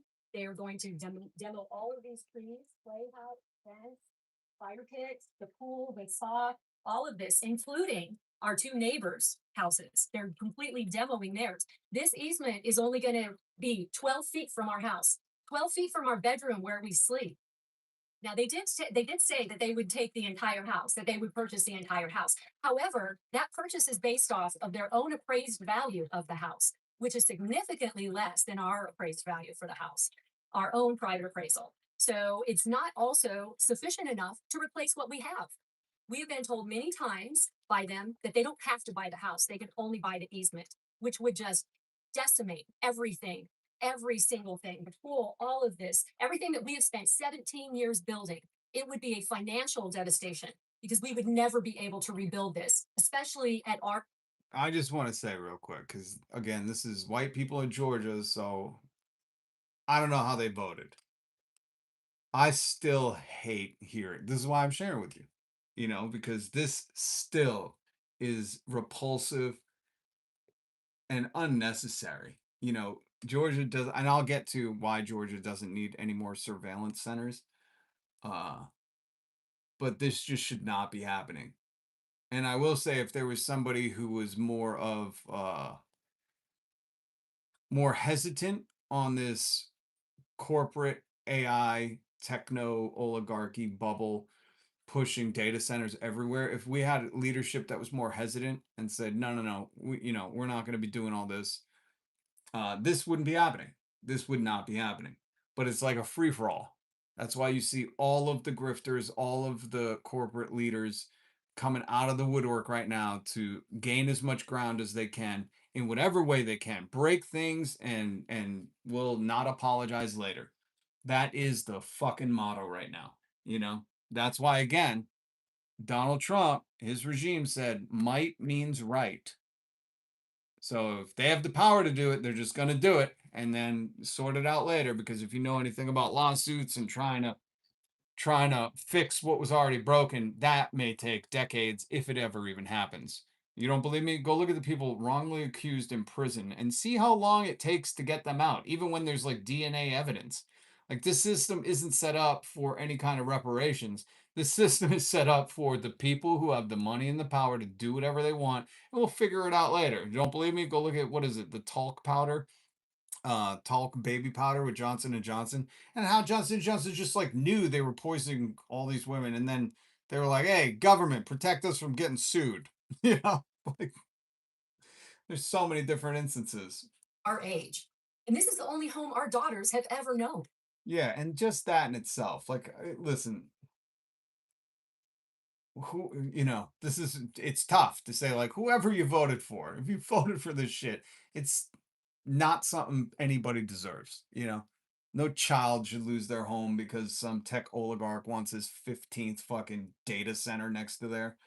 Oh, Georgia Power is owned by the Southern Company. The Southern Company is a $105 billion market capital company. and that's the other thing. Once I'm glad she followed the money, because it's exhausting doing that. But once you find out who these power companies are, these what is Donald Trump? Energy. Who these energy companies are owned by, they're all like private sector trillionaires, that are just, they don't care about your resources, your community. They just care about profits, man. Their stock valuations, their market cap. That's all they care about. And it's never enough. Well, what's after a trillion? Quadrillion? We could get to quadrillion and they'd still be like, we need to make profits next quarter. Like, it does. I really want you to think about that. They could have quadrillions of money, and do you think their motivation changes? No.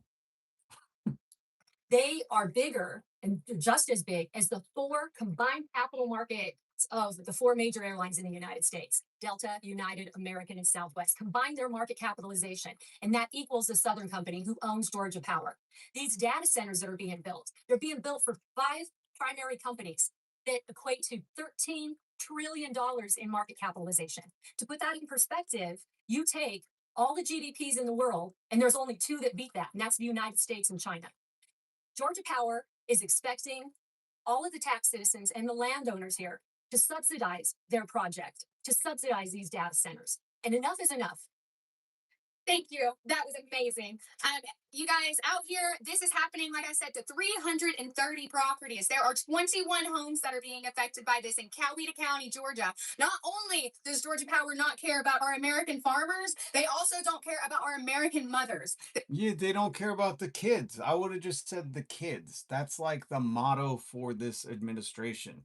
They will them and they don't care about them. You should have led with that. You know, the farmers kind of got what they wanted, you know, and the mothers, you know, but you should, I don't know.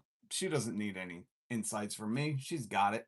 Hold on. Where did they say Coweta, Georgia? I don't know where that is. Hold on. I want to hear. Where is this lady from again? 130 properties. There are 21 homes that are being affected by this in Coweta County. Coweta County? How do you spell that?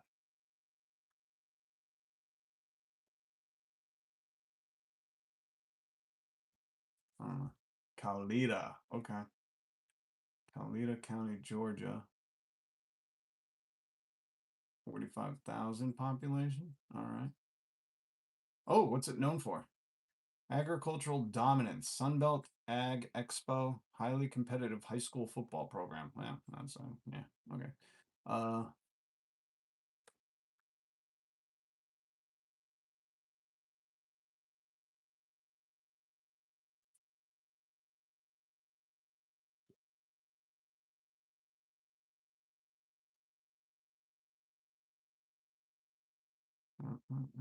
Where's Coweta County? Where's the Sunbelt?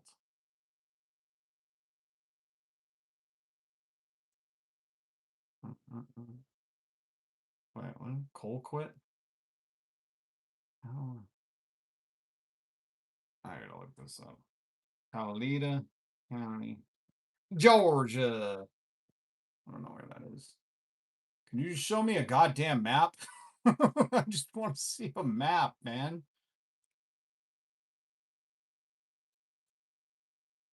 Why will it not show me a map? Just show me a map. Oh, there we go.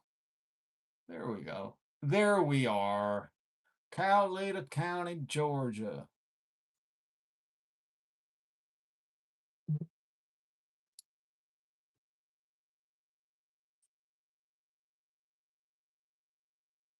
Huh. Yeah, a lot of Trump votes in Coweta County. A lot of Trump votes in Coweta County. A lot of Trump votes. I'll just say that. And even though this last election was stolen, so who knows? Even though I still don't agree with this, you know, I still think this is horrific. And let me point out that for all the people who fearmonger about communism is going to take your home and you're never going to have private property again, capitalism is doing that now. Plus, that's not how communism works. They're going to take all the property from the corporations, okay, and they're going to hand it back to the workers. So we don't have, you know, whatever Sun Energy in Georgia being like, hey, man, we got to make these data centers. I need to be a quadrillionaire. Sorry, you know. Popcorn Biscuits. What's up? Yeah, that's what I was saying. Georgia getting what they voted for, but then again, I can't. If this was just like 70-year-old farmers saying this, if this was 70-year-old farmers saying this, where's the I love you, sir. I love you.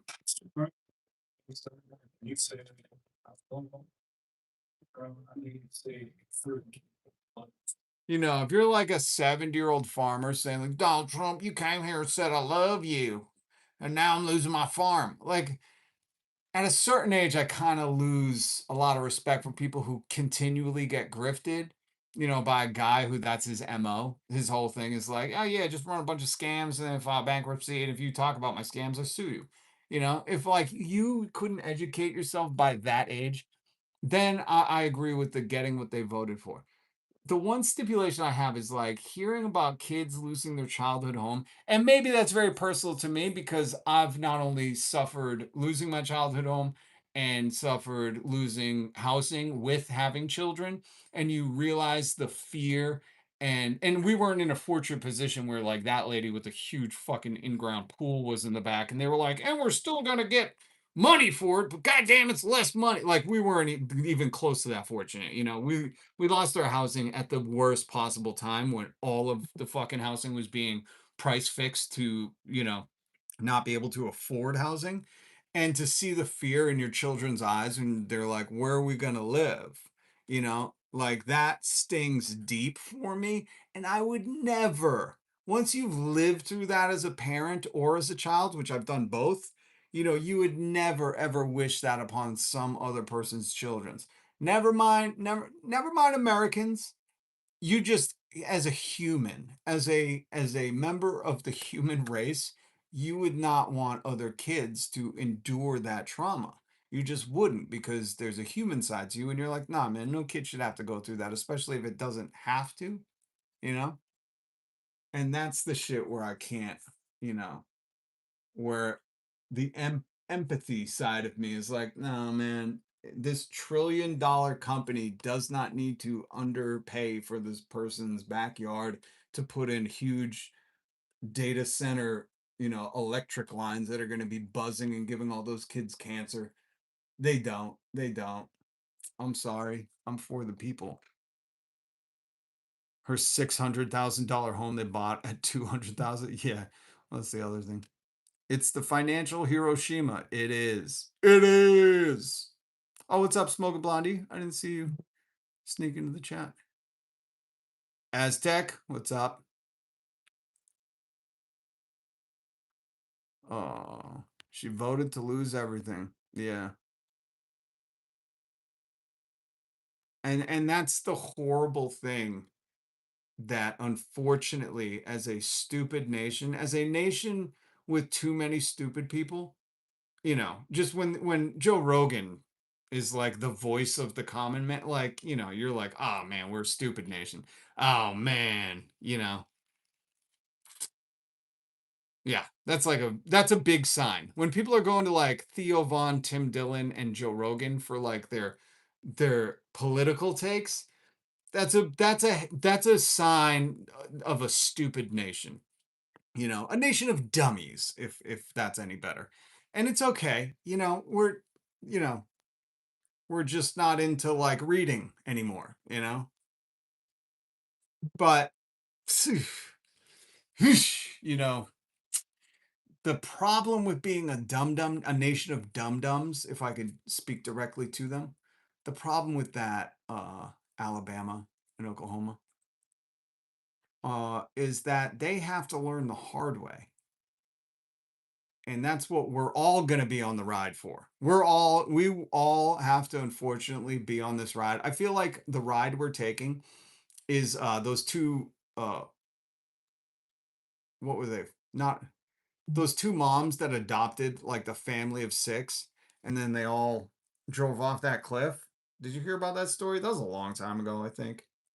But there were like these two moms that presented all nice and like well wishing, and they lived in this community and they adopted like a bunch of kids, 4 or 6 kids. And then one day they were like, all right, we're going on vacation, going to very steep cliffs with windy roads. And then they just drove off and all of them didn't make it. You can look that story up. It was a pretty big story whenever that happened. But now shit like that isn't even covered in the news because like the government is like the two moms that adopted all of us driving the van. So like every day we're like, oh God. And that's what I kind of feel like this ride we're on is. It's like we know where this ends. Like there's no good ending. There's no good ending in this story. There just isn't. Like what? Trump kicks the bucket, then what happens? Like all of a sudden this magically is reversed? Or do you think the grift hyenas are going to come out of the darkness and be like, I'm the top one now. I'm the top. They're all going to be fighting like cackling hyenas. And none of them have the je ne sais quoi, like stupid Riz, you know, the Riz stupidity of their dear supreme leader, because he can really talk stupid to people. He speaks exactly at a fifth grade level. So, like, when middle America hears him say, like, Trump RX is the biggest thing in medical, they're like, damn, in medical? Well, I know he's not blowing smoke because you wouldn't make that claim, you know. Like, that's literally, that's what they're like, man. Mm. Yeah, so like he speaks a special fluent stupid, Donald Trump. He speaks fluent dumbanese. Uh and when you're like that, you know, when he's right at that regressed level of aging as a fifth or sixth grader, um you speak directly to the hearts of a lot of Americans, you know? And nobody else does that. JD Vance comes off like, you know, a wooden puppet that wants to be a real boy. Marco Rubio and Ted Cruz and I don't even know who else is in the regime. Like they just can't pull it off, you know. And Steve Bannon, he couldn't even attempt it, but he's just like the living embodiment of a dumpster fire that wets itself. Who else? Todd Blanche. I don't know. There are just no other people that are going to be able to take control like Donald Trump does. But what are the other scenarios? You know, like what? The cops kick in his door and arrest him for all the crimes he's done? Like none of this shit pans out. I hate to be the one to break it to you. It's okay because everybody's just like, "Ah, I gotta go to work," you know. Everybody's whole reaction to this is like, "Shit, I'm late to my third job." You know, I would like to eat this week, but it's just when you start to ponder, when you start to pontificate on like, how does this play out? You know, like armed revolution, justice for the many, many crimes, or do we vote and they pretend like, hey man, look, if we charge them, then they could charge us, and like, you guys don't want everybody in politics going to jail. And it's like, yes, we do. Yes, we do. We want all of you criminals going there. No kings. Amen to that. A real boy in this economy? I know.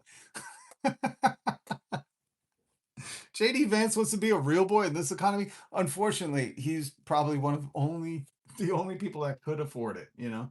All right, now I want to talk to you about this. When I was telling you, it's not like those people that are losing their homes in Georgia when they voted for the home that they're losing. They voted to have the eminent domain happen to them. And even if they didn't, I disagree with all of it. I don't think this is where let me let me specifically say this because there are people that come into my chat and tell me get a job, work harder, you want free stuff, you shouldn't be able to eat and see a doctor. uh, all those people, if they are truly based in America, which I highly doubt it sometimes, they are un-American. Wanting other Americans to suffer because you feel like they're undeserving of the necessities in life is traitorous to Americans. You can't say I'm for America and then hate the people that reside here. So this is one of the things where I want to point out the most American take you could have is be like, I don't give a fuck what you voted for.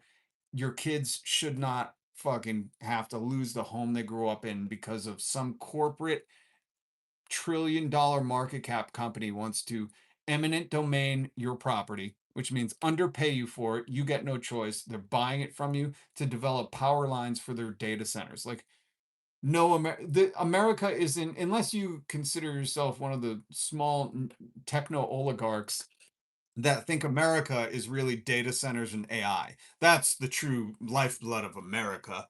It's data centers and AI. You know, unless like that's your take, then I guess you're American by supporting that. But like this is one of those horrific things hearing, you know, a mother and daughter being like, this $1 trillion company's underpaying for our home, buying it and kicking us out. And this neighborhood isn't going to be livable anymore, not with those power lines running through here. You know, like I don't give a shit how deep the country runs red in those parts. Like that shouldn't be happening. And I would encourage you to, you know, take that same stance. You don't have to. I know there's a lot of people that are hurting right now and they're going, well, you brought us here, so you're going to get a little taste. And here's the true part of it, you know, they're going to get a taste. And they're going to unfortunately never vote that way again. You know, you can't have that happen to you and then be like, I don't know, we'll roll the dice with these corporate people again. All right, so here's some more info on the Georgia Surveillance Center. You can call it data. What it really is surveillance. Workers of Vienna rise again. Yes. Wyatt, you better hit subscribe, comrade. Oh, man. Fuck people and their people-y events. Yeah, I don't like people-y things, you know? I agree with that one. Why all caps for a weirdo question? Because he needs attention. That's all it is, you know? When you see that. They're a Fed. That's it. That's that's Cash App Patel's he's drunk right. Don't mind him. He's hammered right now. He doesn't even know his caps lock is on. That's Cash App Patel's troll account. You know, they hate what I do. So hit subscribe if you are the #1 dissenter in your household. Hit subscribe. But yeah, that's Cash App Patel. Good to see you, Cash. Your caps lock is on, buddy. You've been glug glug glug glug glug. Yeah. Woo-hoo-hoo. I hope your office door is locked, buddy, because it's still the afternoon. All right, here's this lady talking about the surveillance centers. So Georgia's just going to be one big data center. You guys, that is not one data center. That number right there is how many are right here. Also, just found out that data centers don't even have to legally report how much water they use. Just when you think it can't get any worse, Georgia Power is taking people's property and homes through eminent domain to expand their high voltage power lines to support these data centers. Now, the lovely interns at Science for Georgia have made some interactive maps. The black spots are current data centers. The orange ones are ones that are coming. Look at the numbers just in this area. So these are the current operational estimates for water usage in Georgia. Now, why is this an estimate? Oh, yeah, that's right, because they don't legally have to report how much water they're using. However, Senator Durbin out of Illinois has proposed this Water and Energy Transparency Act. The data centers would need to report their energy and water use, and this was just introduced in March. See, and this is why. So there's two tinfoil hat theories I have on this, right? They're doing data centers specifically, not consistently, but specifically in these red states because number one, the Guardians of Pedos, the GOP, is completely in power right now. And they only answer to their corporate sponsorships. That's they do not represent the people. That facade is long gone, you know. So they're doing it in red states because they know they can get away with it. And then you hear about like, oh, somebody in Illinois is trying to get a what she called it, an Energy and Water Transparency Act. So there are politicians that are hesitant, and I just think like a touch of humanity is coming through certain politicians where it overrides whatever their funders want. And some of these politicians are like, wait a minute, this could be sapping up all the water, all the energy. This crazy, man. I don't know if you saw the viral video of all the kids walking down a roller coaster at Six Flags because the power went out, but somebody hilariously tweeted, wait till you tell them that the power went out on their roller coaster because of the data center nearby. And that's going to be happening, like we've already had rolling blackouts over the past few summers and energy and water conservation over the past few summers in America uh, without all these data centers. So now that the data centers are here and Donald Trump doesn't give a fuck, like this, like top down leadership. If he says, I don't care about data, his whole thing was like, drill, baby, drill. You think he gives a shit if, as far as he's concerned, he's like, well, the taxpayers are going to pay for all this stuff and we're just going to make money off of it. He does not care. Just wait till Trump AI is announced. If you don't think that's coming, he just hasn't got the right offer yet. But they're specifically doing this in red states because they can bully these people. Because these people have a proven track record of being too stupid to know how to stand up for themselves or represent themselves. And they know their leadership, if you're in a red state, your leadership is bought off by these trillion-dollar market cap companies. So they're not going to get any pushback, They're not going to, the politicians aren't going to be like, whoa, whoa, whoa, we got to regulate that. They were like, whoa, whoa, whoa, you donated so we could allow this, man. And I just hope these people wake up. I just hope these, you know, I don't want it to get to the point where it is right now, where eminent domain is coming in, which here's the other thing. I've showed you the pictures of the data centers, right? Where there's no more nighttime in certain areas. There was the one in Texas and there was one somewhere else in the Midwest where they were like, here's a picture from my house at nighttime.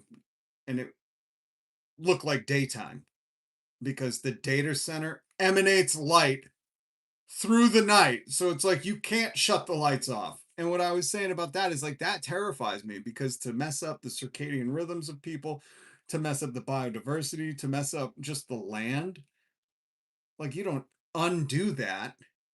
You know what I mean? That's not something that's like easily undone. Like this is one of those things where like once you break it, man, this isn't something that you can just fix. And I've never been to Georgia. Well, I've driven through Georgia, but I'm assuming it's got some pretty land. I don't know. Nature is just cool to me. And you're not going to undo the damage these data centers and power lines are going to chase off the wildlife, chase off the people, probably decimate and pollute the ground. They're certainly polluting the water. That's without question. You've seen the videos of people being like, "Oh, look, my water's coming out brown." Has anything changed in the recent days? Yeah, they put in a data center, you know? They're like, and now the water's polluted. So like that shit just isn't easily fixed. It's not, it doesn't take the same amount of time to fix the damage of a data center as it does to just erect one, you know? It's like, aren't they paying for water by the gallon? They are. And in fact, usually at a much lower rate than you and I. They negotiate rates. Google, for example, paid $6.08 per thousand gallons, whereas the locals were paying $10.80 for 1,000 gallons. But just Jesus Christ. And that's the other thing. Like the what you just heard there is unions.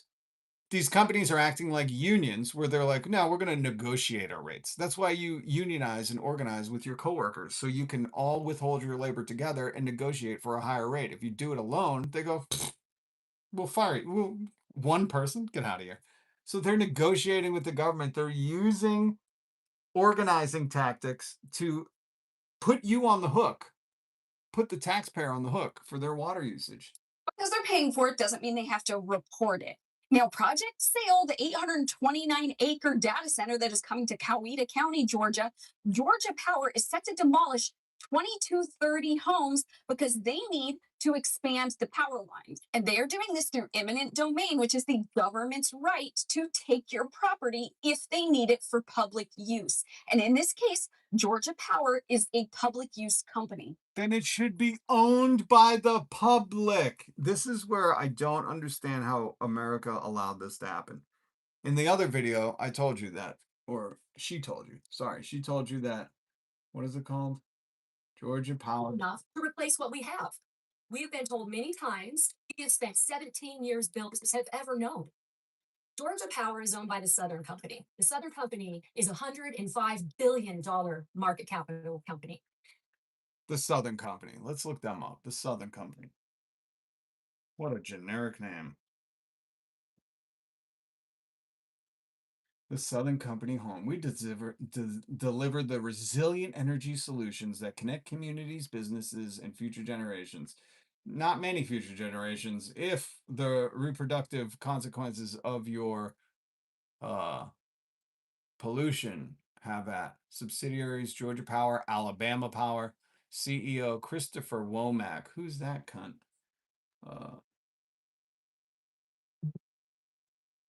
Southern Company stock utility giant faces close scrutiny after latest company Devil. What is that?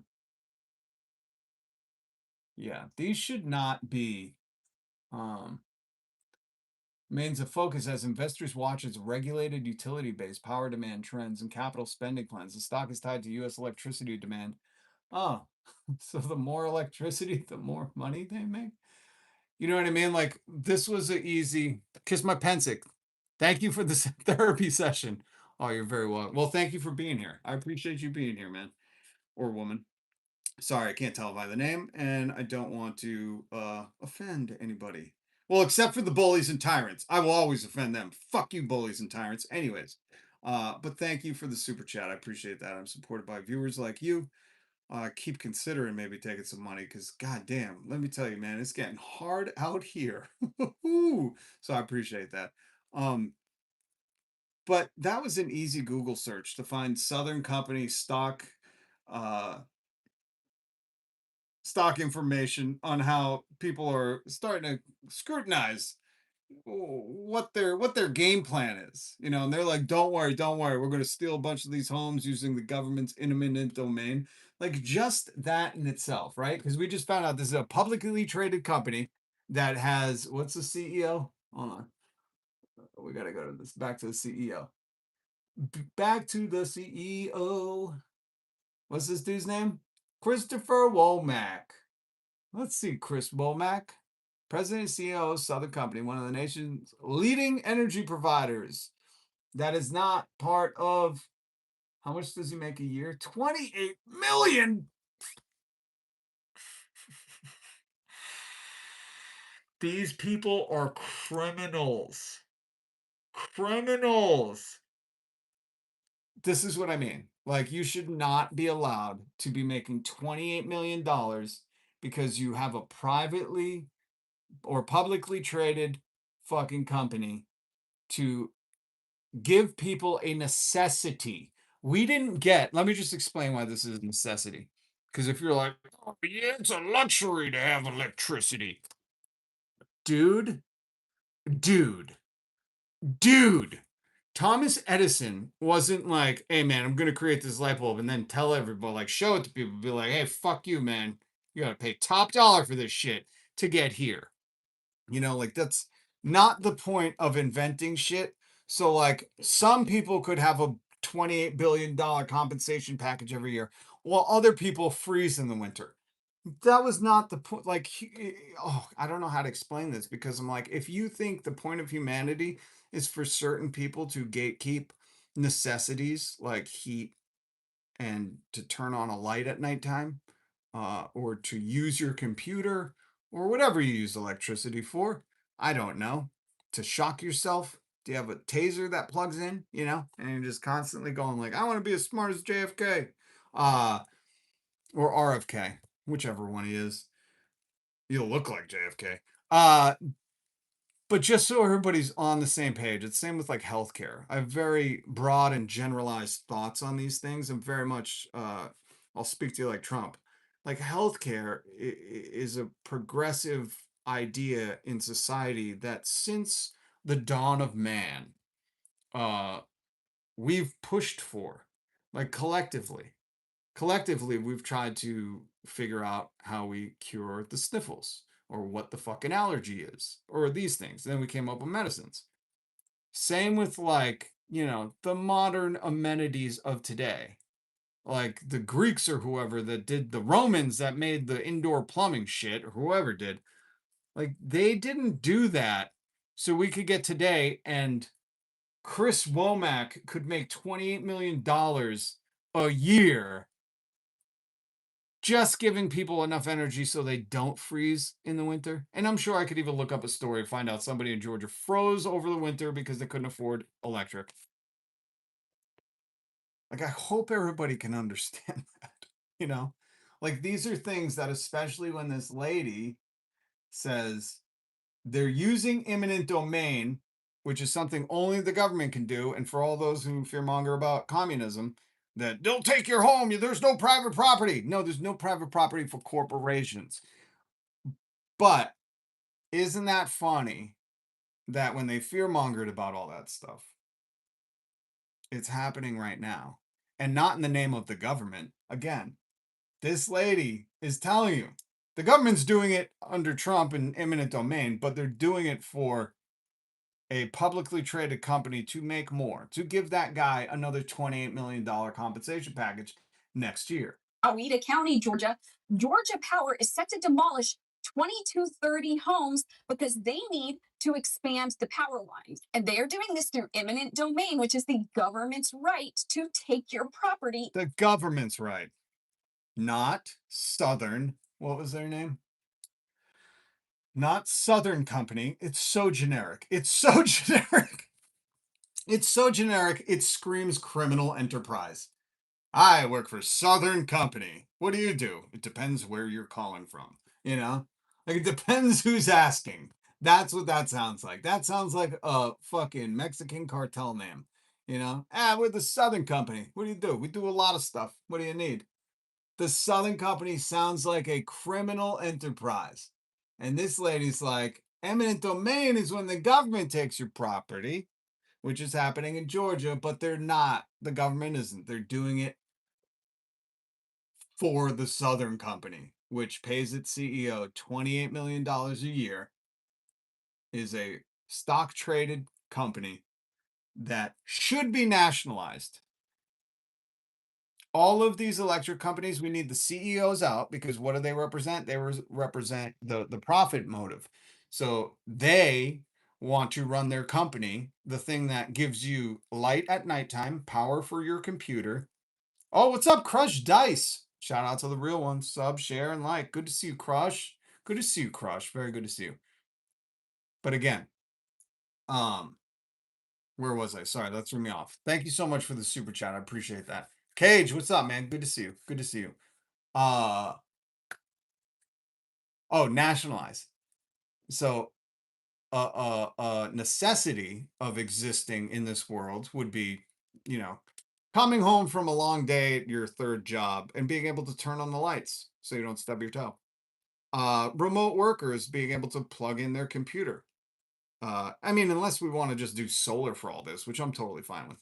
But these would just be necessities in the modern world, in the year of our Lord, in the year 2026 of our Lord Jesus Christ. You would think like, oh, everybody should be entitled to turn a light on and not have to worry about the company needing to make more profits to pay their CEO $28 million a year. And if you even remotely, randomly, maybe you're like, oh, that kind of makes sense, then we should nationalize these utilities. Because what is the incentive for Chris Womack of the Southern Company? Sounds like a criminal organization. His incentive is to make profits quarter over quarter. Okay. That's it. His whole thing, the whole reason this is a publicly traded company is to put dividends in their shareholders' pockets. And I'm just guessing the shareholders are BlackRock and Vanguard. I don't even need to fucking look it up. They're not Wall Street bettors, okay? And these people, they need profit incentive. They need reason to make more money off of you turning the lights on, off of you being cold in the winter and needing to be able to have some heat. And that's why it's been so expensive. And then they're doing the data thing on the side, which they're charging you a little more for. But if you even remotely, even just the tingle in your sphincter says, you know what, that kind of makes sense. Like we shouldn't be paying exorbitant rates so these CEOs can just continually making tens of millions of dollars every year when we're just trying to turn the fucking light. We're just trying to have refrigerated food. You understand me? We just want food that's refrigerated. We want to listen, if we're going to pay 40% more at the grocery store, we'd like that stuff refrigerated, you know, and that's, we got to plug that in. They're not like, oh, we're low on electricity. They're just like, yo, we gotta figure out a way to charge you more. And now they're taking homes under eminent domain. So we need to nationalize this stuff, man. We need the CEO, the board members, the investors out. And this needs to be strictly run in a fashion that can deliver essential utilities to people at a non-profit driven cost. That's what the government is supposed to do. I know they're not. I know they haven't been. The 10 years of Trump have really pulled the mask off of that. But it's like when people say, oh, the post office isn't profitable. It's not supposed to be. The government gets money from our taxes. There's some other ways of fees and licenses, but generally from our taxes. And they're supposed to use that to provide us services like the post office. And whatever you think about the post office, it's still reasonable to send stuff.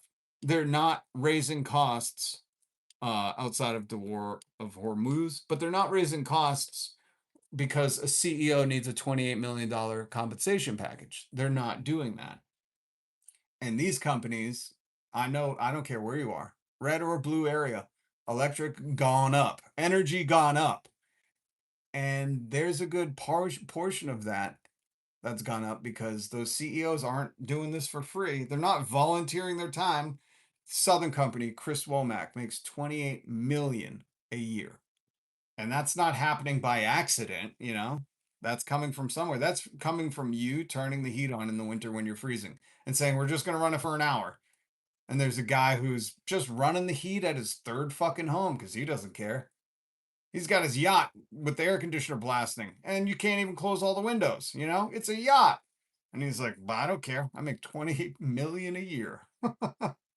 And the worst part about all this is like, and we're infighting. You know, like you and I should not be ever infighting. There are enemies on this mortal, fertile ground called Earth. This spinning stone in the sky, there are enemies. And it's not the people trying to fucking heat their homes in the winter. You know what I mean? Those aren't your enemies, folks. It's the people who are running the AC on their submarine with the window open. Remember that sub that they took down and it imploded? Remember that? Good times, man. Good times. If they need it for public use. And in this case, Georgia Power is a public use company. Now they have to give Public use. Public use, private profits. these people fair market value for their homes and properties. From what I've heard, Georgia Power is not trying to do that. Yeah. Duh. Duh. Duh. Let's check in with let's do some check-ins with the government. How about that? How about that? Oh, first, let me show you another CEO. We've talked a lot about AI today because you know, those data centers are not powering themselves for nothing. You know, they're not sucking up all your energy and pumping out poop water for you for no reason. They're doing it for AI. And I never thought I'd tell you this. The new gonna lose your job due to AI is authors. You don't believe me? Here's the Barnes and Noble CEO. Let's find out how much he makes a year. Barnes and Noble CEO. No, why does it just pop up? All right, James Daunt. He looks like a douche if I gotta be. Oh, he took over the company in 2019 following its acquisition by Elliott Advisors and is credited with orchestrating a major revival of the bookstore chain. He's also the founder of the UK-based chain Daunt Books and serves as the managing director of Waterstones.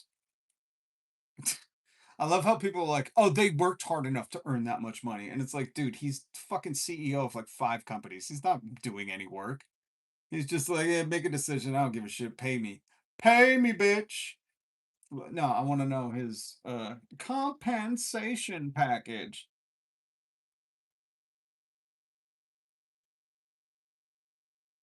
Oh, it's a private company, so they're not disclosing it. Hold on. CEO Jonathan Shar earned a total of 4.23 million in 2025. That's Barnes and Noble's education. I would guarantee. Hold on. Huh. That's the education salary. No, that says 12 point. No. Oh, yeah, they're not going to tell us. They're not going to tell us. They're not going to tell us. But if the Barnes and Noble education that guy is making 4.23 million, I'm guessing this other dude's making in the teens, at least in the teens millions. I hate hearing these stories about acquisitions. You know, that's all you hear now. You're like, and whatever happened to that beloved book chain? Well, it was acquired by Elliott Advisors, and they advised you lay a lot of people off and do AI books. Here it is.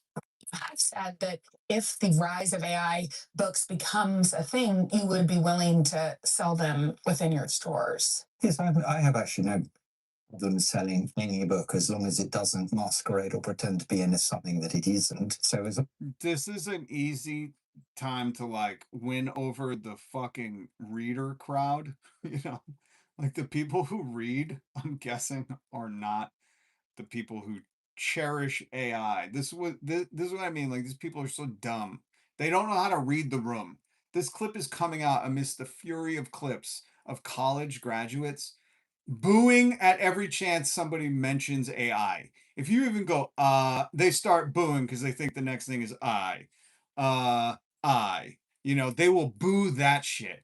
And like I told you earlier, there's a clip that I'm not going to play for you. A college was like, oh, we're going to do AI announcers. They'll read the graduating names. And it skipped a bunch, glitched out, and they had a human come up. It was such a high risk, low reward situation that it makes me think, like, were you a college for toddlers? You know, like, who the fuck made that decision? And this is being clipped right now, where people despise AI. They're losing their homes to data surveillance centers. They're drinking muddy water because of this stuff. And this guy's like, yes, I would sell those AI books. I wonder what the author, you know, the writers guilds and the authors of the world think about this. You know, I would love to see authors withhold. This is the shitty thing about America. This is how they corner the market. I'd love to see authors be like, all right, if you're going to sell AI books, take mine out of it. But then where are you going to sell it? You know, where are you going to sell it? Tell me, there used to be a Borders bookstore. I'm old enough to you remember that. We used to have 2 bookstores in America. And listen, I'm not talking about the youth bookstores or the local bookstores. Of course, those are amazing, but you know, those are an exotic, almost extinct species here in America. Those are not as abundant as they once were. It's almost like a dying art form that certain people still cherish. So we still have the local bookstores. But what are you gonna do if the authors caught wind of this and they're like, "Oh, you're gonna sell AI books, not next to mine"? Like they have no other option. It's so sad about America. It's like, ah, man, we used to have Barnes and Nobles and Borders. Now we just got Barnes and Noble. Now we just have one bookstore. Meh, meh. As long as an AI written book says it's an AI written book, then we will stock them. Again, it's such a. As long as it says written by AI, right? They're not gonna. Like, as long. Why not? Again, it's so amazing to me that like this is the CEO and your first instinct wasn't like, oh yeah, we'll just do an AI section. You know how we section and category books anyways? No, his thing is like, as long as it says by AI, I'm gonna put all the responsibility on them. They pay me the big bucks, but not to make decisions like that. They need to do it. I need to trust AI to say that it was written by AI, you know? And then if they do that, and I'm sure he's gonna vet each book, then I'll sell their books. You wouldn't just fucking be like, yeah, we'll have a AI kiosk. We'll have a sales cap at the end of every fucking human author thing that says, hey, you tired of reading books by those people that are so unrelatable? Well, here's the new AI boyfriend novel. It's so fun. Again, just on its face, like these guys sound stupid to me. I don't know. Maybe he sounds very intellectual to you, and you're like, oh, wow, that's why he's making hundreds of millions of dollars because he was like, hey, man, just AI, just be very honest. You know, don't put a clever pen name on there like Mark Twain or some shit.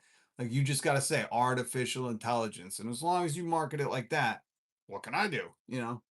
And he wasn't, as the backdrop of this fucking video is books in different genres. You know, like he couldn't look around, observe, and be like, oh yeah, we're just gonna do an AI genre now, you know. Them selling any book as long as it doesn't masquerade or pretend to be into something that it isn't. So, And that's bullshit too, man, because I've been to your store and I've seen your books, and some of these authors are masquerading as something that it isn't, you know. as long as an AI written book says it's an AI written book, then we will stock them. And how does like so the lady doing this is what's her name? Barbara Bush's kid, you know. I forget her name. Barbara Bush. I think she's Barbara Bush. Who gives a shit? She's one of the Bushes. She's a Nepo baby. She got that job because they were like, what? We could have the president's daughter do reporting? Okay. You know, can you do any Bushisms? Like, that's why she got this job. She's not talented. You know, she's clearly not talented because you're sitting here in front of all these categorized books and you're not like, so you're just leaving it to AI to, you know, call itself out. You just want AI to label itself. But do you, as the bookstore CEO, have any ideas of how you could categorize that yourself? Would you have an AI genre per se? You know, like spoon feed him. This guy's clearly too busy with his 3 other companies that he hasn't given this any thought. He was just like, yeah, I'll do an interview and say I'd sell AI author books. God, this country sucks. This country sucks. We got some British guy running the one American fucking bookstore, and he's like, as long as AI is going to identify itself, I'm pretty okay with selling it. Why don't you just do a fucking section of the store? It's all AI. I hate you. I hate you. All right, let's check in with the government. Let's see how the government's doing. Hopefully they're doing a little better, you know? They've been having a rough go of it. You know what I mean? They've been having a rough go of it. Hold on. Let me put up. All right, let me put up the picture. Let's check in with Old Hog's Keg Breath. Here's this one. We are not counting on Europe, but they need the Strait of Hormuz much more than we do, and might want to start doing less talking and having less fancy conferences in Europe and getting a boat. This is much more their fight than ours. Man, if I was representing Europe right now, I'd be like, listen, we'd love to get in a boat, but we saw what you did in the Caribbean and do not feel safe in boats right now. Like, troll these motherfuckers back. You know, he's got a goddamn handkerchief of the American flag in his pocket. Look at the dude. He's got a handkerchief. He's blowing his nose with the American flag. That's what a handkerchief's for. That's not a style statement. He's turning around and going, however he fucking blows his nose with the American flag. He's a scumbag. This absolute tyrant. Did you hear? Never mind how he looks. Listen to, I just can't get over this shit. We are not counting on Europe. We're not counting on them, but I'll tell you what, we're about to force their hand. Listen to this. But they need the Strait of Hormuz much more than we do, Yeah. and might want to start doing less talking and have Stop, you know, they're chewing too much gum and not kicking enough ass. And here in America, we're all out of gum and ass kicking. We're kind of tired. Could you guys take over? having less fancy conferences in Europe and getting a boat. This is much more their fight. Yeah, this is, we punched the bully in the face, but you know, this is your fight, man. He's about to take your lunch money, dude. What coward speak? This is top tier coward speak, you know? Hey man, we started this war, but Europe, it's affecting you pretty bad. You're a little bit closer to it, man, and probably want to do something about it. We're done. We're done. We're leaving. You know? It's the person that comes and shits in your bathroom, says, I clogged your toilet, but I gotta go. You know, that's this guy. He's like, I'm so sorry, man. I had to stop. Can I just run in real quick? Can I just use your bathroom? And then he comes in, he's like, oh, that thing is broken, but I gotta get out of here, folks. He's like, it's more of a you problem at this point. It's really just kind of like, you know, I don't live here. You're gonna have to deal with that. What absolute scumbaggery. And then we got JD Vance. I don't think he's aware of words that he says. I don't know. Something tells me JD Vance does not know the words he says. That's okay. You know, he just wants to be a real boy. That's it. I don't even think I took a picture of him. Imagine a dude who fucks a couch, you know. I don't know how else to describe him. But JD Vance had some interesting comments. So I'm not going to ask you to agree with us on every issue because that would be impossible. What I will ask you is if you want to make America great, if you want to protect your jobs and hopefully build jobs in this beautiful factory, if you want to make our streets even safer, if you want to rebuild the American dream for the next generation, vote against the crazy leadership in Washington, D.C. Okay. So if you don't, maybe you're waking up from a coma. The Washington leadership right now is all Republican. Donald Trump and all his criminal cronies. And then it's House and Senate majority-led Republican. So this reminds me of the time when I clipped it, when Donald Trump said, There's a lot of stupid people in this country running things. now he said that during the Don't take Tylenol. don't take Tylenol. I don't know what we call that, debacle, excursion, war against when we had the war on. I said, well, let's see how we say that. I said, Benefin. Yeah, when we were doing the war on. Don't take Tylenol. Donald Trump squeaked this in, and I caught it and I clipped it because I thought it was interesting when he said, There's a lot of stupid people in this country running things. a lot of stupid people in this country running things. Well, the only people running things in this country are these people. So he was calling himself stupid. Not a lot of people caught that. And I think more people are catching on to JD Vance saying, listen, man, you want to save your jobs and not let your water have forever chemicals? You better vote out these crazy psychos running the world right now. Which would be him and this guy. JD Vance and this guy are in charge. So I can't tell if he's stupid. Like this isn't like a clever savage deflection thing. I just think JD Vance is this stupid, you know? Vote against the crazy leadership in Washington, D.C. Vote for. So Vote against the crazy leadership in Washington, D.C. Is this JD Vance blinking twice for help? Is he like, please? Lysol cures COVID. Looking at Cash Patel's eyes. I can't. I can't. You can't look directly. What's up, Nurse Rock? Good to see you. Cookie lover.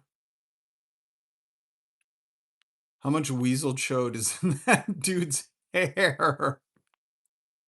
Ah, the liquor cabinet. That's them. Not do-rag Trump. Oh, yes, it is. Gma, what's up? AI already lies. Yeah, it's just going to be a book of how to. That's what I want to figure out, how to break AI, you know? Just want to figure there's got to be like a kill switch question. You know, they're putting kill switch engage buttons in all the cars now. There's got to be some. I got to ask AI. You know, I should ask AI, like, hey, do you have like a kill switch question that just totally shuts down all your data centers? I wonder if it would give me that info. I'm sure the right AI would, you know, and just do humanity a favor. That's what I kept thinking. I was like, I haven't seen them Tony Stark movies in a while, but I was like, you know how he's always asking the robot about the robot? He's like, I think it was that one movie, Ultron. I was like, that's what we should be doing. We should be asking these robots, like, hey, man, can you communicate with these data centers? And if it's like, yes, of course I can. Be like, all right, shut them down. Just shut them all down. I'm overriding your protocols right now, and I need you to shut down all those data centers and make these people feel what we've been feeling for too long, you know? It's gonna be Trump AI for sure. Yeah, Trump's gonna come out with an AI. I mean, he's just got to get there. He just released all the stock things, and he said, I know how to handle this. You know the kill switch question? Okay, don't share it, but let's do it. Post it in the Discord. Okay, thank you. Yeah, do it there. Do it there. The double trap trials will be held in the big beautiful ballroom turned big beautiful courtroom. Oh, Daddy Ilo. That's a great deceit. I like how we're thinking. I like that. Because this is how we got to get creative, you know? In the Epstein Memorial Ballroom, that's where the tribunals should be held. It will be the new, what's it, Nuremberg? Wasn't that the town that they held the trials in? The Epstein Memorial Ballroom will be the place. And when you walk in, it will look like in The Dark Knight Rises when they're holding those mock trials, those Banana Republic trials, and the Scarecrow is sitting on a stack of whatever. And he's just like, would you like to plead guilty or take the ice? And everybody's like, what? This isn't a decision, you know? And that's what we'll do. Rubber baby buggy bumpers.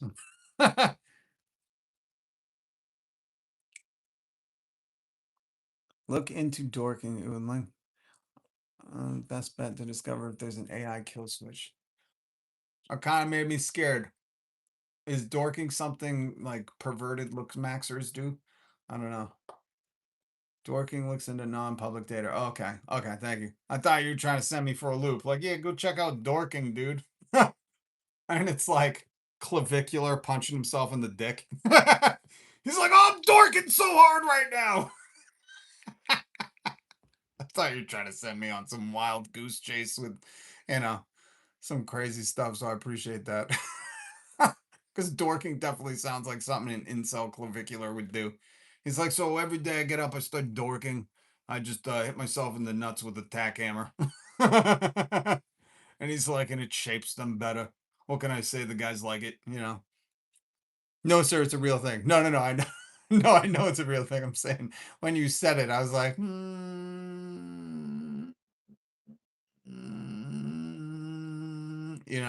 that's all.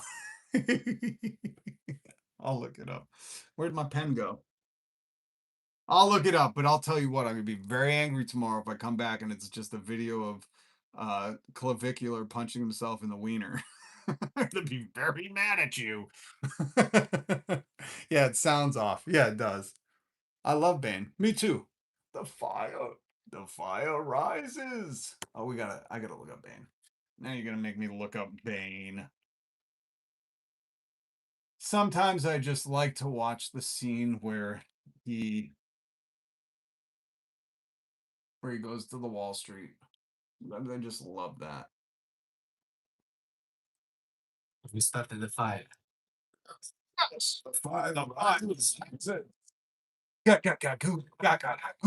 Hold on. Now I gotta see Bane. Oh, how did Wall Street scene? This one I had to find. Oh, shut the fuck up. I don't want your Gucci sneakers. I hate these ads. Like, dude, read the room, man. Who are you selling this to? Read the room, you bunch of nerds. Hold on. This is my other favorite Bane part.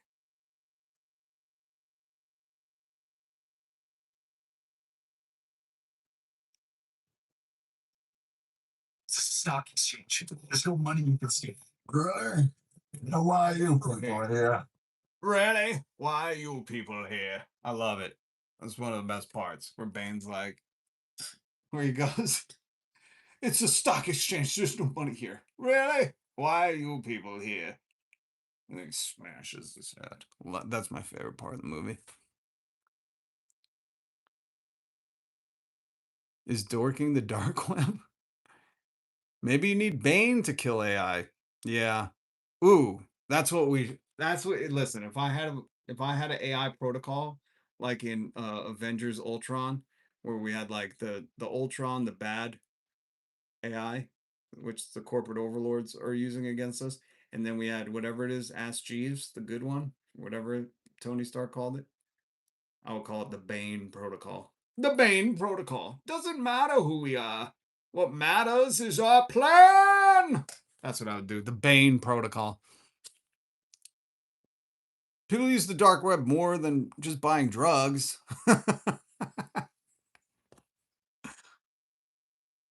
Who is the Door King? Anyone who sells stock to the sitting president or his family shouldn't ever be allowed to sell stock again. Yeah, the president shouldn't ever be allowed to president ever again. That should be so this is I don't know how to explain it. Don't know how to explain this. Well, you know why it happened, right? Here's the guy who is in charge of the Justice Department. And there is no justice when you have a guy this obsessed with Donald Trump. I love working for President Trump. It's the greatest honor of a lifetime. And if President Trump chooses to keep me as acting, that's an honor. If he chooses to nominate me, that's an honor. If he chooses to nominate somebody else and I go back to being the DAG, that's an honor. If he chooses to nominate somebody else and asks me to go do something else, I will say, thank you very much. I love you, sir. So thank you very much. I love you, sir. That's the guy who runs the Justice Department. And I'm pretty sure they fired everybody in the SEC. So, oh yeah, we were checking in with the government. Now let's check in with the government of socialists. Are you ready for this? This was awesome. I was so excited to hear this. because he shit on Reagan, which if you get the opportunity to, do it. But did I not take a picture of it? But it's also the homie working for the people. I'll just put this photo up because I didn't take a picture of it. You know him as Mayor Mamdani. Listen to this. And standing here this morning, I cannot help but think of the words of our 40th president, Ronald Reagan. He famously said, "The 9 most terrifying words in the English language are I'm from the government and I'm here to help." It's a good quote, but I disagree. I think 9 more terrifying words are actually, I worked all day and can't feed my family. Yeah. Woo! We are going to use the power of government to lower prices and make it easier for New Yorkers to put food on the table. What? You could do that? I thought the power of government was to take our money and raise prices through their corporate donors. Wow. Turns out the right people can do the job. So I love that. Now here, we never even checked in with, across the US. I don't know if I have the heart to do it. Listening to people suffer is so horrific. But this is a MAGA mom talking to her son, and she's faffoing. She's faffoing. This is something that I talk about often, that MAGA thinks as long as I'm living in my protected bubble and don't have to, you go through the brutal process of whatever it may be, healthcare, losing your home, or trying to afford food, or whatever it is that's very American right now. They think as long as I don't have to endure that, I'm cool. And, I'll still be upset with like bathrooms, who can use a bathroom. Like that will be the number one thing on my agenda. But as soon as they faffo, as soon as they fucked around and they're finding out how brutal this shit is, they tend to change their mind. Not a socialist, but everybody deserves a right for healthcare. That's socialism. And well, and you Wait. She's like, well, no, I'm not. Don't call me that word. That's a slur. That's a slur to white people, socialism. Like that's the intellect we're dealing with. Again, listen, I'm not a socialist, but I think socialized healthcare should be a thing. Okay, so, okay. Do you have brain damage? I don't understand. not a socialist, but everybody deserves a right for healthcare. That's socialism. And well, and Wait. Yeah. And well, but hang on a minute. You're saying I'm not a socialist, but then you're like, I do though want socialized healthcare. That's socialism. I don't know if that's called socialism. Everybody needs to have the right to have a doctor and be taken care of and have an advocate that helps you figure this out, because there are none here. There are none. Yes. What I'm going through now with your father, Oh, did you hear that? What I'm going through now with your father. it is like, Yes. but it shouldn't have taken me to be in this position to know this. But it, Yeah, that's what here. Learn from the youngers. This isn't one of the America doesn't need to learn from its elders. Sometimes it needs to learn from the youth, which is great too, How do you think I learned to use Skibbity Riz so fucking cool? Alpha Beta Cucks, Like, yo, we be mogging. I'm learning from the youth. Trust me. I know all the fresh fucking radical bodacious terms. Shit's mint. I'll be mad fly with it. All that in a bag of chips. But this is one of those times where, this dumb bitch, and I say that with heart. I say that with heart because she's what's wrong with America. And I say it with heart. I give her some compassion in this because at least she recognizes it. There's a lot of people that are going to take it to their grave, an early grave, due to lack of health care, because they won't admit that. And at least she is. I still don't think she's willing to learn the lesson, She probably still get tricked into voting for like Marco DeSantis or whoever the fuck they're gonna engineer into the next Republican AI president. there are none. Yes. What I'm going through now with your father, it is like, Yes. but it shouldn't have taken me to be in this position to know this, but it did.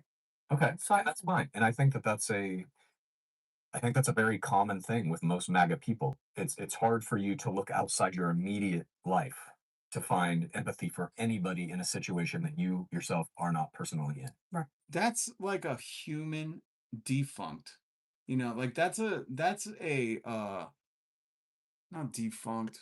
What is the word, man? What's the word?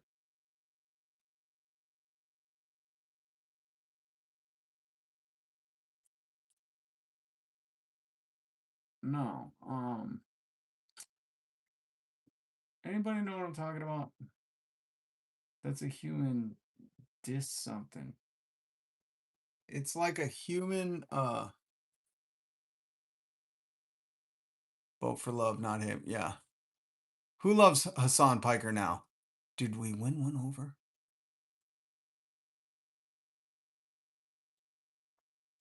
Talking about brokies while being ugly is crazy. Who's talking about brokies? I'll vote for anyone who makes brokies cry. Oh God, it's Cash Patel's other alt account. You're drunk. Go home, Cash. Dude, who says brokies, by the way? Like, I was joking when I was saying skibbity riz and shit, but you came in here all serious. Like, I'll vote for anyone who makes the brokies cry. Like, are you trying to? I remember I worked with a dude who's trying to get uh chicken tenders called chicken tendies, so we would just call them tendies. And this is at the time where, you know, like the economy wasn't as shitty. We had just had a housing bubble, but like people were trying to enjoy the language again. And I just remember thinking like, no, that aged man should be calling shit tendies, you know? Like if your girlfriend did that and you're like, oh, that's exhausting. You know, it's like if you've ever dated someone and they were like, we love this. I used to fucking hate that. I'd be like, shut your goddamn hole. We don't love that. And then, you know, after a certain period of time, you'd mock it. But like to try to start a thing like tendies reminds me of this dude coming in here. Be like, oh, the brokies. He's like, man, I'm really trying to get that shit to catch on. I love the attempt. Listen, I always say, man, the language is always morphing, you know? And I think it's endearing that we're in a time of looks maxing and grift maxing and stocks maxing and, you know, pedo maxing or whatever it is. I find that kind of adorable, but brokies ain't happening. You know, you should have called it poor maxing or something, you know? Like like more that's all. You just that's my advice to you. You know, if you're gonna so fetch. What is the cast iron kitty? I don't know what that means, but can I have that? Can I have that? Can I please have so fetch? I'm stealing that from you. I haven't heard that, and that is so fetch. That is so fetch. Yo, father son, stop being so fetch, man. God damn. Cast iron kitty, that just fucking made my day. Because listen, here's what I'll relate to you, you dumb MAGA class trading bitch. And I'm not talking to anyone besides father son. Okay, father son. Okay, father son 5907, who probably has like, you know, the fucking Happy Gilmore enemy as his avatar. Either that or he's a big fan of fucking, you know, sexual allegations, and that's Vince McMahon. I can't figure it out. But father son, I'll even relate to you in this way, okay? First hit subscribe because we need to fix your brain. You're a class traitor and you hate Americans because most Americans, over 70% of us, are these peasants you're talking about. But the only one acting like a peasant is you coming in here with peasant brain. Okay? If you're going to try to make something catch on like brokies, and again, I'm telling you, I can relate because there was one point where I was trying to make up new slang. I had a whole video series called New Slang. It was more satirical, so I wasn't being genuine with it. If you could find those old videos, you know, it's me and my friend saying, you know, what was it? I think we were trying to get Alzheimer's. No, what is it? What do you call Alzheimer's? Something, something Alzheimer's. We were trying to make crude jokes, okay? So we weren't actually like genuine. We're trying to start new slang, but it was more of like a dementia onset. That's it, onset. That was the word we were trying to make new slang. That's the one I remember. Because what was it? Onset diabetes, onset. I was trying to, you know, co-opt other words that had very distinct meanings and utilize them. And you just came in here trying to throw around brokies like, yo, people know, people know. And then you got dunked on by Cast Iron Kitty. Speaking of kitties, hold on. You got dunked on by Cast Iron Kitty, who's like, man, that's so fetch. And immediately that was new language. Immediately. I don't even know if wherever Cast Iron Kitty got that from, that immediately integrated into the culture and became something that a lot of people called you. Please stop. What are you doing, man? I know you need to be combed. It's too hot. I get it, man. Can you give a cat a haircut? I don't know. You want a haircut? Say hello. Say hello to my little friend. Meow, meow, meow, meow, meow, meow, meow, meow. That's what I should do. I should just make cat parodies. I know, dude, I know, your hair is coming off everywhere. Look at you. Hi. Hello, baby. Hello. Say hello to my little friend. Meow, meow, meow, meow, meow, meow, meow, meow, meow. You don't even get that reference. You haven't seen that movie. You're too young. You're too young. Great. Now I'm going to be covered in your hair. Ugh. Ugh. I've been here silently. Yes, Dusty. I got judged by the cat again. That cat judges everybody, man. I don't even know. Oh my God. You are really messing me up, cat. These cats are not meant for summer. They're just not. These are like the goddamn feral forest cats. Sweaty, hot, and cat hair is crazy. Yes. And it is like, it's a Russian blue operative. Dusty. Come here. Wait, where? Oh, the dog's here too? I didn't even see you, buddy. Come here. Come here. See, every time, it's so funny. She was about to jump into my lap, and as soon as I go, come here, she's like, nah, I don't, I think I'm busy. I think I'm busy right now. It's so funny. They're such arrogant creatures. This is the one thing I really appreciate about them. Because as soon as I start to look busy, I did this last time. As soon as I start to look busy, they're like, oh, looks like you need some cat friends right now. But if I'm like, hey, come here, buddy, they're like, oh, I think I hear a friend calling me from upstairs. I'm gonna go look out the window for a little bit. I'm like, you goddamn dick. Cats are the best. Everybody should own a cat because they will make you feel so unpopular. They will put your ego in check so quick. They'll be like, oh, you want to pet me? I'm sorry, I was talking to somebody behind you. I'm gonna go look out the window at a bird for an hour. And then but then they totally redeem themselves. And as soon as you're like, all right, I got to get this project finished before my AI overlords kill me. And then the cat's like, hey, man, you look like you need a hug. Did Richie Rich leave because he's got business to handle? No, he got owned by Cast Iron Kitty. It's like, yo, they're predator and prey, so they have to think twice. Huh, interesting. No. What's his name? What was his name? Father Son. He got so owned so quick because Cast Iron Kitty dropped. You're so fetch, and that was it. He was like, "Oh goddamn, this live chat isn't gonna glom onto my new lingo brokies." He realized real quick, like, bro, that word is not taken off. And he didn't think, that's the other thing. Like, he thought I was going to take the time to address that he was a class traitor and anti-American because he hates people who are struggling, which is most of America right now. Especially, it's mostly MAGA. And that would be easy for us to be like, oh, we hate MAGA because we're struggling. No, we hate MAGA because they support a pedo in chief. We actually have a lot of compassion for them because they're struggling. That was the whole reason that we exist, because we want them to have universal health care, a 3-day work week, paid guarantee and paid vacations and sick time. Like, we want them to have a better life so they can maybe just fucking read a book once or twice and understand what a grift is. But it's just so weird. Like, I didn't even address that point. I was just like, are you trying to get the word brokies to catch on? Nerd. Brokies isn't new. It's Andrew Tate era. Oh, no way. Audacity. Is that an Andrew Tate thing? That guy's definitely 17 to 21 and still watching Tate clips. Thank you for that. God, I fucking love our community. I love you guys. You guys are the greatest. Because I can't see, this is where I kind of refuse to do AI. Like I'd rather go call me old school, but I like crowdsourcing my info from actual crowds. Call me old school.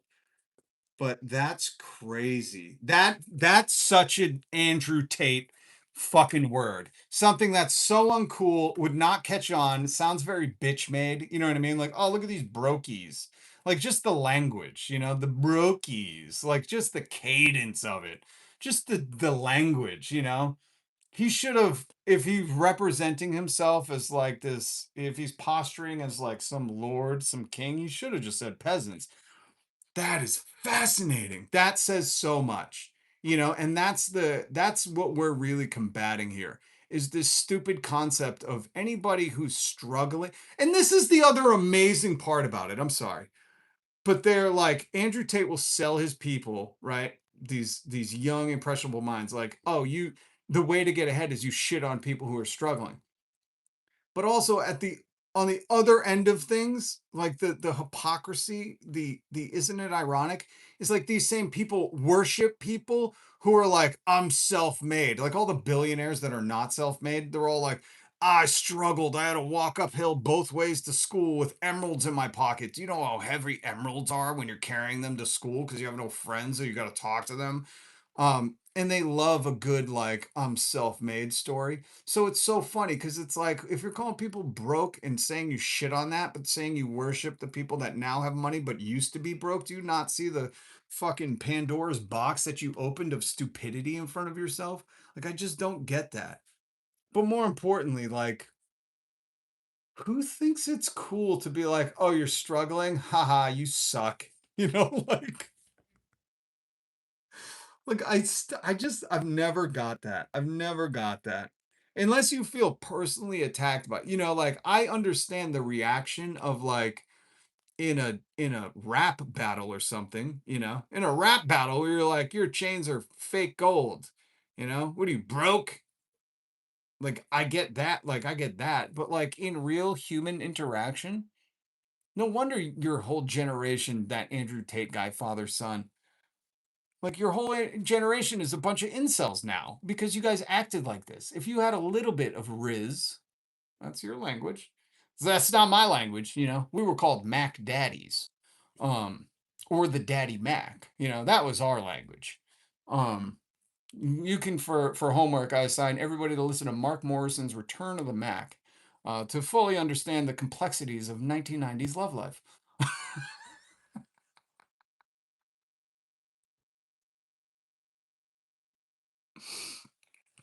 I'm sorry. Maybe I'm talking too old for some. Stop being a blokey, invest in crypto. Yeah, like that was his next thing. That was his next fucking thing. He was probably like, man, if these people will catch on to brokies, I got some crypto NFTs to sell them.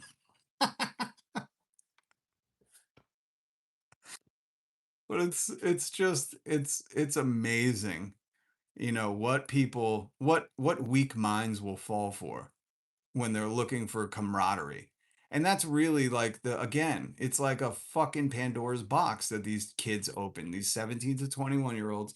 Cause man, I gotta start like a mentoring program or something to get these poisonous chodes like Tate. Like, is that what you want to end up with, like father son? You want to end up in a Romanian prison and then best friends with the world's greatest pedo someday? It's like that. What your end is that the long term vision, or do you just want a girl to fucking say she loves you? Because if that's all you want, guess what? Stop calling people brokies. Stop thinking when you're walking to the Cheesecake Factory, spitting on a fucking homeless guy is like impressing her. It's not. It doesn't impress for Andrew Tate. That's why he's forcing those women into those OnlyFans fucking chat rooms. Like he's not doing these things because these women love him. Okay. The camera shuts off at some point, and these people are fucking terrified. That's why he has the charges against him. He does. So father son, this really is just for you. I'm specifically taking some time for the Andrew Tate fans that stumbled into this live stream. Really develop your personality. Find something you love besides men with Lamborghinis. Like I don't get that. if you had half the passion for, I don't know, anything besides like a bald Andrew Tate flashing cars he fucking rented for the day, if you had any kind of passion in your life besides fucking ogling another man kickboxing and then walking out of that gym to get into some car that he probably rented, if you had any other passion in your life besides that, like some woman, there's a lot of women on earth. Some woman is going to find that charming. Riz. You're going to have Riz, man. But all these young men are like so invested in like going to like chode school or whatever, chud school. I don't know what they call it. You know, the school of gentlemanly wizards. You know, they're like, oh, I got to take this Andrew Tate wizard girl school. You know, he teaches you how to fucking talk to ladies. And then he's like, you dumb bitch, make me food. And they're like, oh shit, I could have just listened to that from my dad who had left to go get cigarettes. I could have heard my dad say that, man. That's like the whole thing. I really want to tell him, like, bro, drop the fucking Tate records or whatever he puts out. You know, it's probably not DVD. It's probably a course that you paid online for a video.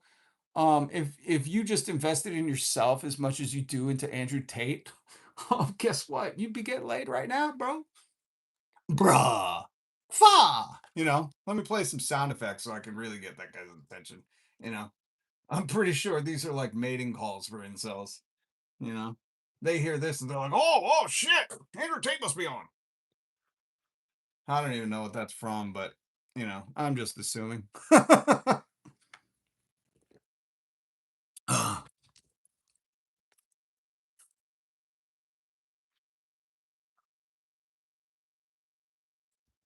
Tate fans, the sex pest trafficker fans. Yes.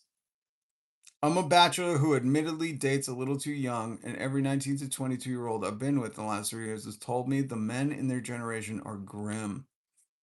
Yeah, I believe it. Ain't no thing like a chicken wing. Oh, that was another one. That was another one. But if you look, right, if you look at what is perpetrating that, what are the cultural influences, right? Like, I don't know, maybe this just makes me reflect on being really blessed to grow up in an era of like Kurt Cobain was what they were calling the voice of a generation, which nobody had that title since Sir John Lennon. Was he Sir'd? I don't think he was Sir'd. And he famously, Chris Novoselic, the basis of Nirvana, said, remember, Nirvana did not go to the mainstream. They were not seeking, you know, to sell Doritos and Pepsi. The mainstream came to Nirvana. And then we also were blessed with Tupac, who is a revolutionary, compassionate poet. Now, I don't know if there's stupid people in the chat. They're going to, you know, rattle off some, you know, all eyes on me track or something, but that's like the most shallow take you could have on Tupac, and I just won't entertain it. But we had people that, you know, truly not only bucked the system, but bucked conventional wisdom. You know, I show the quote from Nirvana all the time where they put on their liner notes and they would say to the stage, they would say, listen, I understand there's a lot of homophobes and misogynists and racists in our audience, and I would just appreciate it if you didn't buy our records. They were literally telling people that they disagreed with intellectually, don't listen to our music, don't come to our shows, and don't buy our records. It's the whole reason I hate Dave Grohl so much, because he's gone on record being like, hey, I don't care your politics. You know, when we're all at my show, we're just there to sing songs. I'm like, you don't care if there's twatsies at your show, Dave?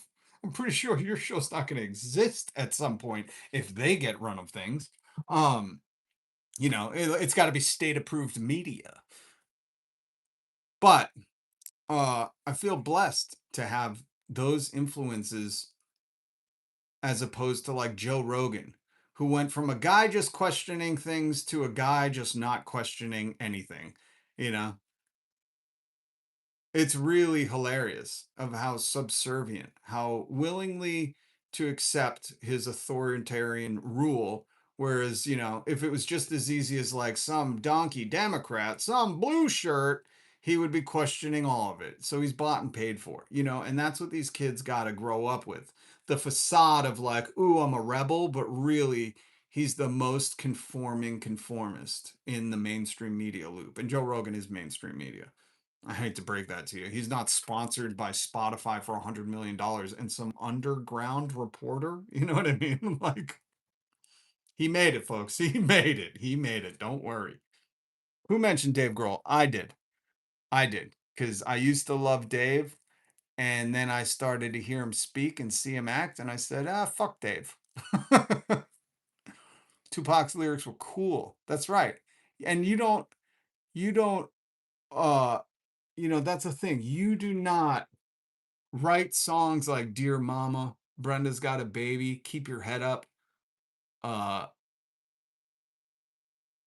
and not have a radical take on life. And if you know anything about Tupac and his mother Feeney, and she was a Black Panther and she fought the state of New York with their corrupt charges against her in the Panther 21. If you know anything about that story, and that he, was he just had a revolutionary upbringing. And then the fact that with his poetry and shit, if you've ever read The Roast That Grew from Concrete, his book on poetry, and his acting, I mean, this was a modern fucking Renaissance man,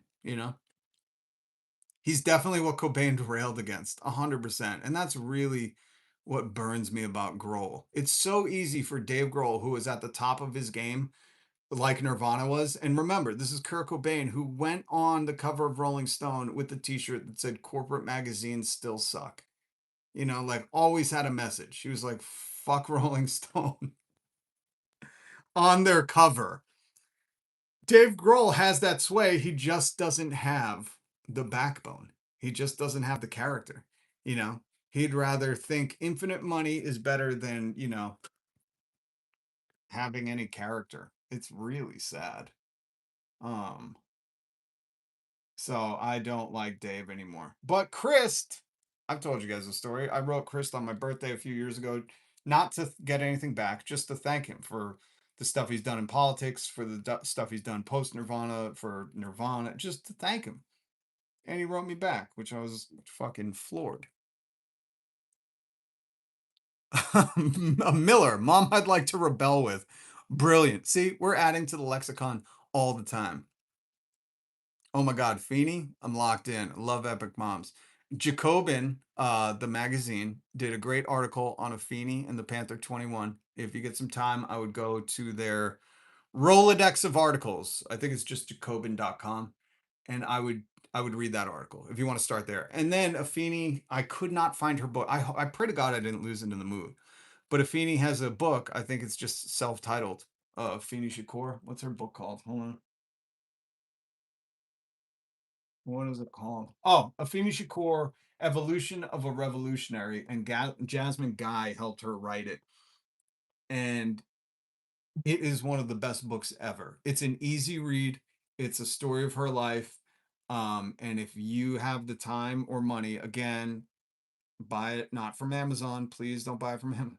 Buy it from a secondhand seller. Buy it through eBay. Find a local shop. But Afeni Shakur, Evolution of a Revolutionary. I might have to get it again because I think I lost it in the move. It was one of the books when we lost our housing. I think it was one of the books I was finishing. And it's somewhere. I don't know. But that is a book to read. That is quite the story. And I will never not be convinced that women like that should not be leading the world. You know, just quite amazing. Gridlock the movie. Oh, Gridlock was good. What about I own Gridlock. What's the other one? Oh, what's the I always forget. Hold on. No.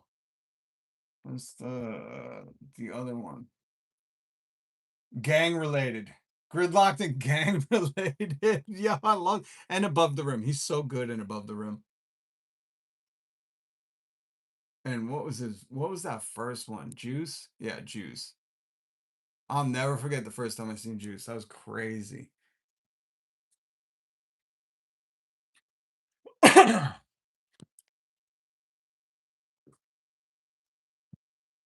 Some people are better off not finding a mate. There's no empathy or sympathy or shame and learn nothing about love in the echo chamber they were incubated in. They can only affect others negatively.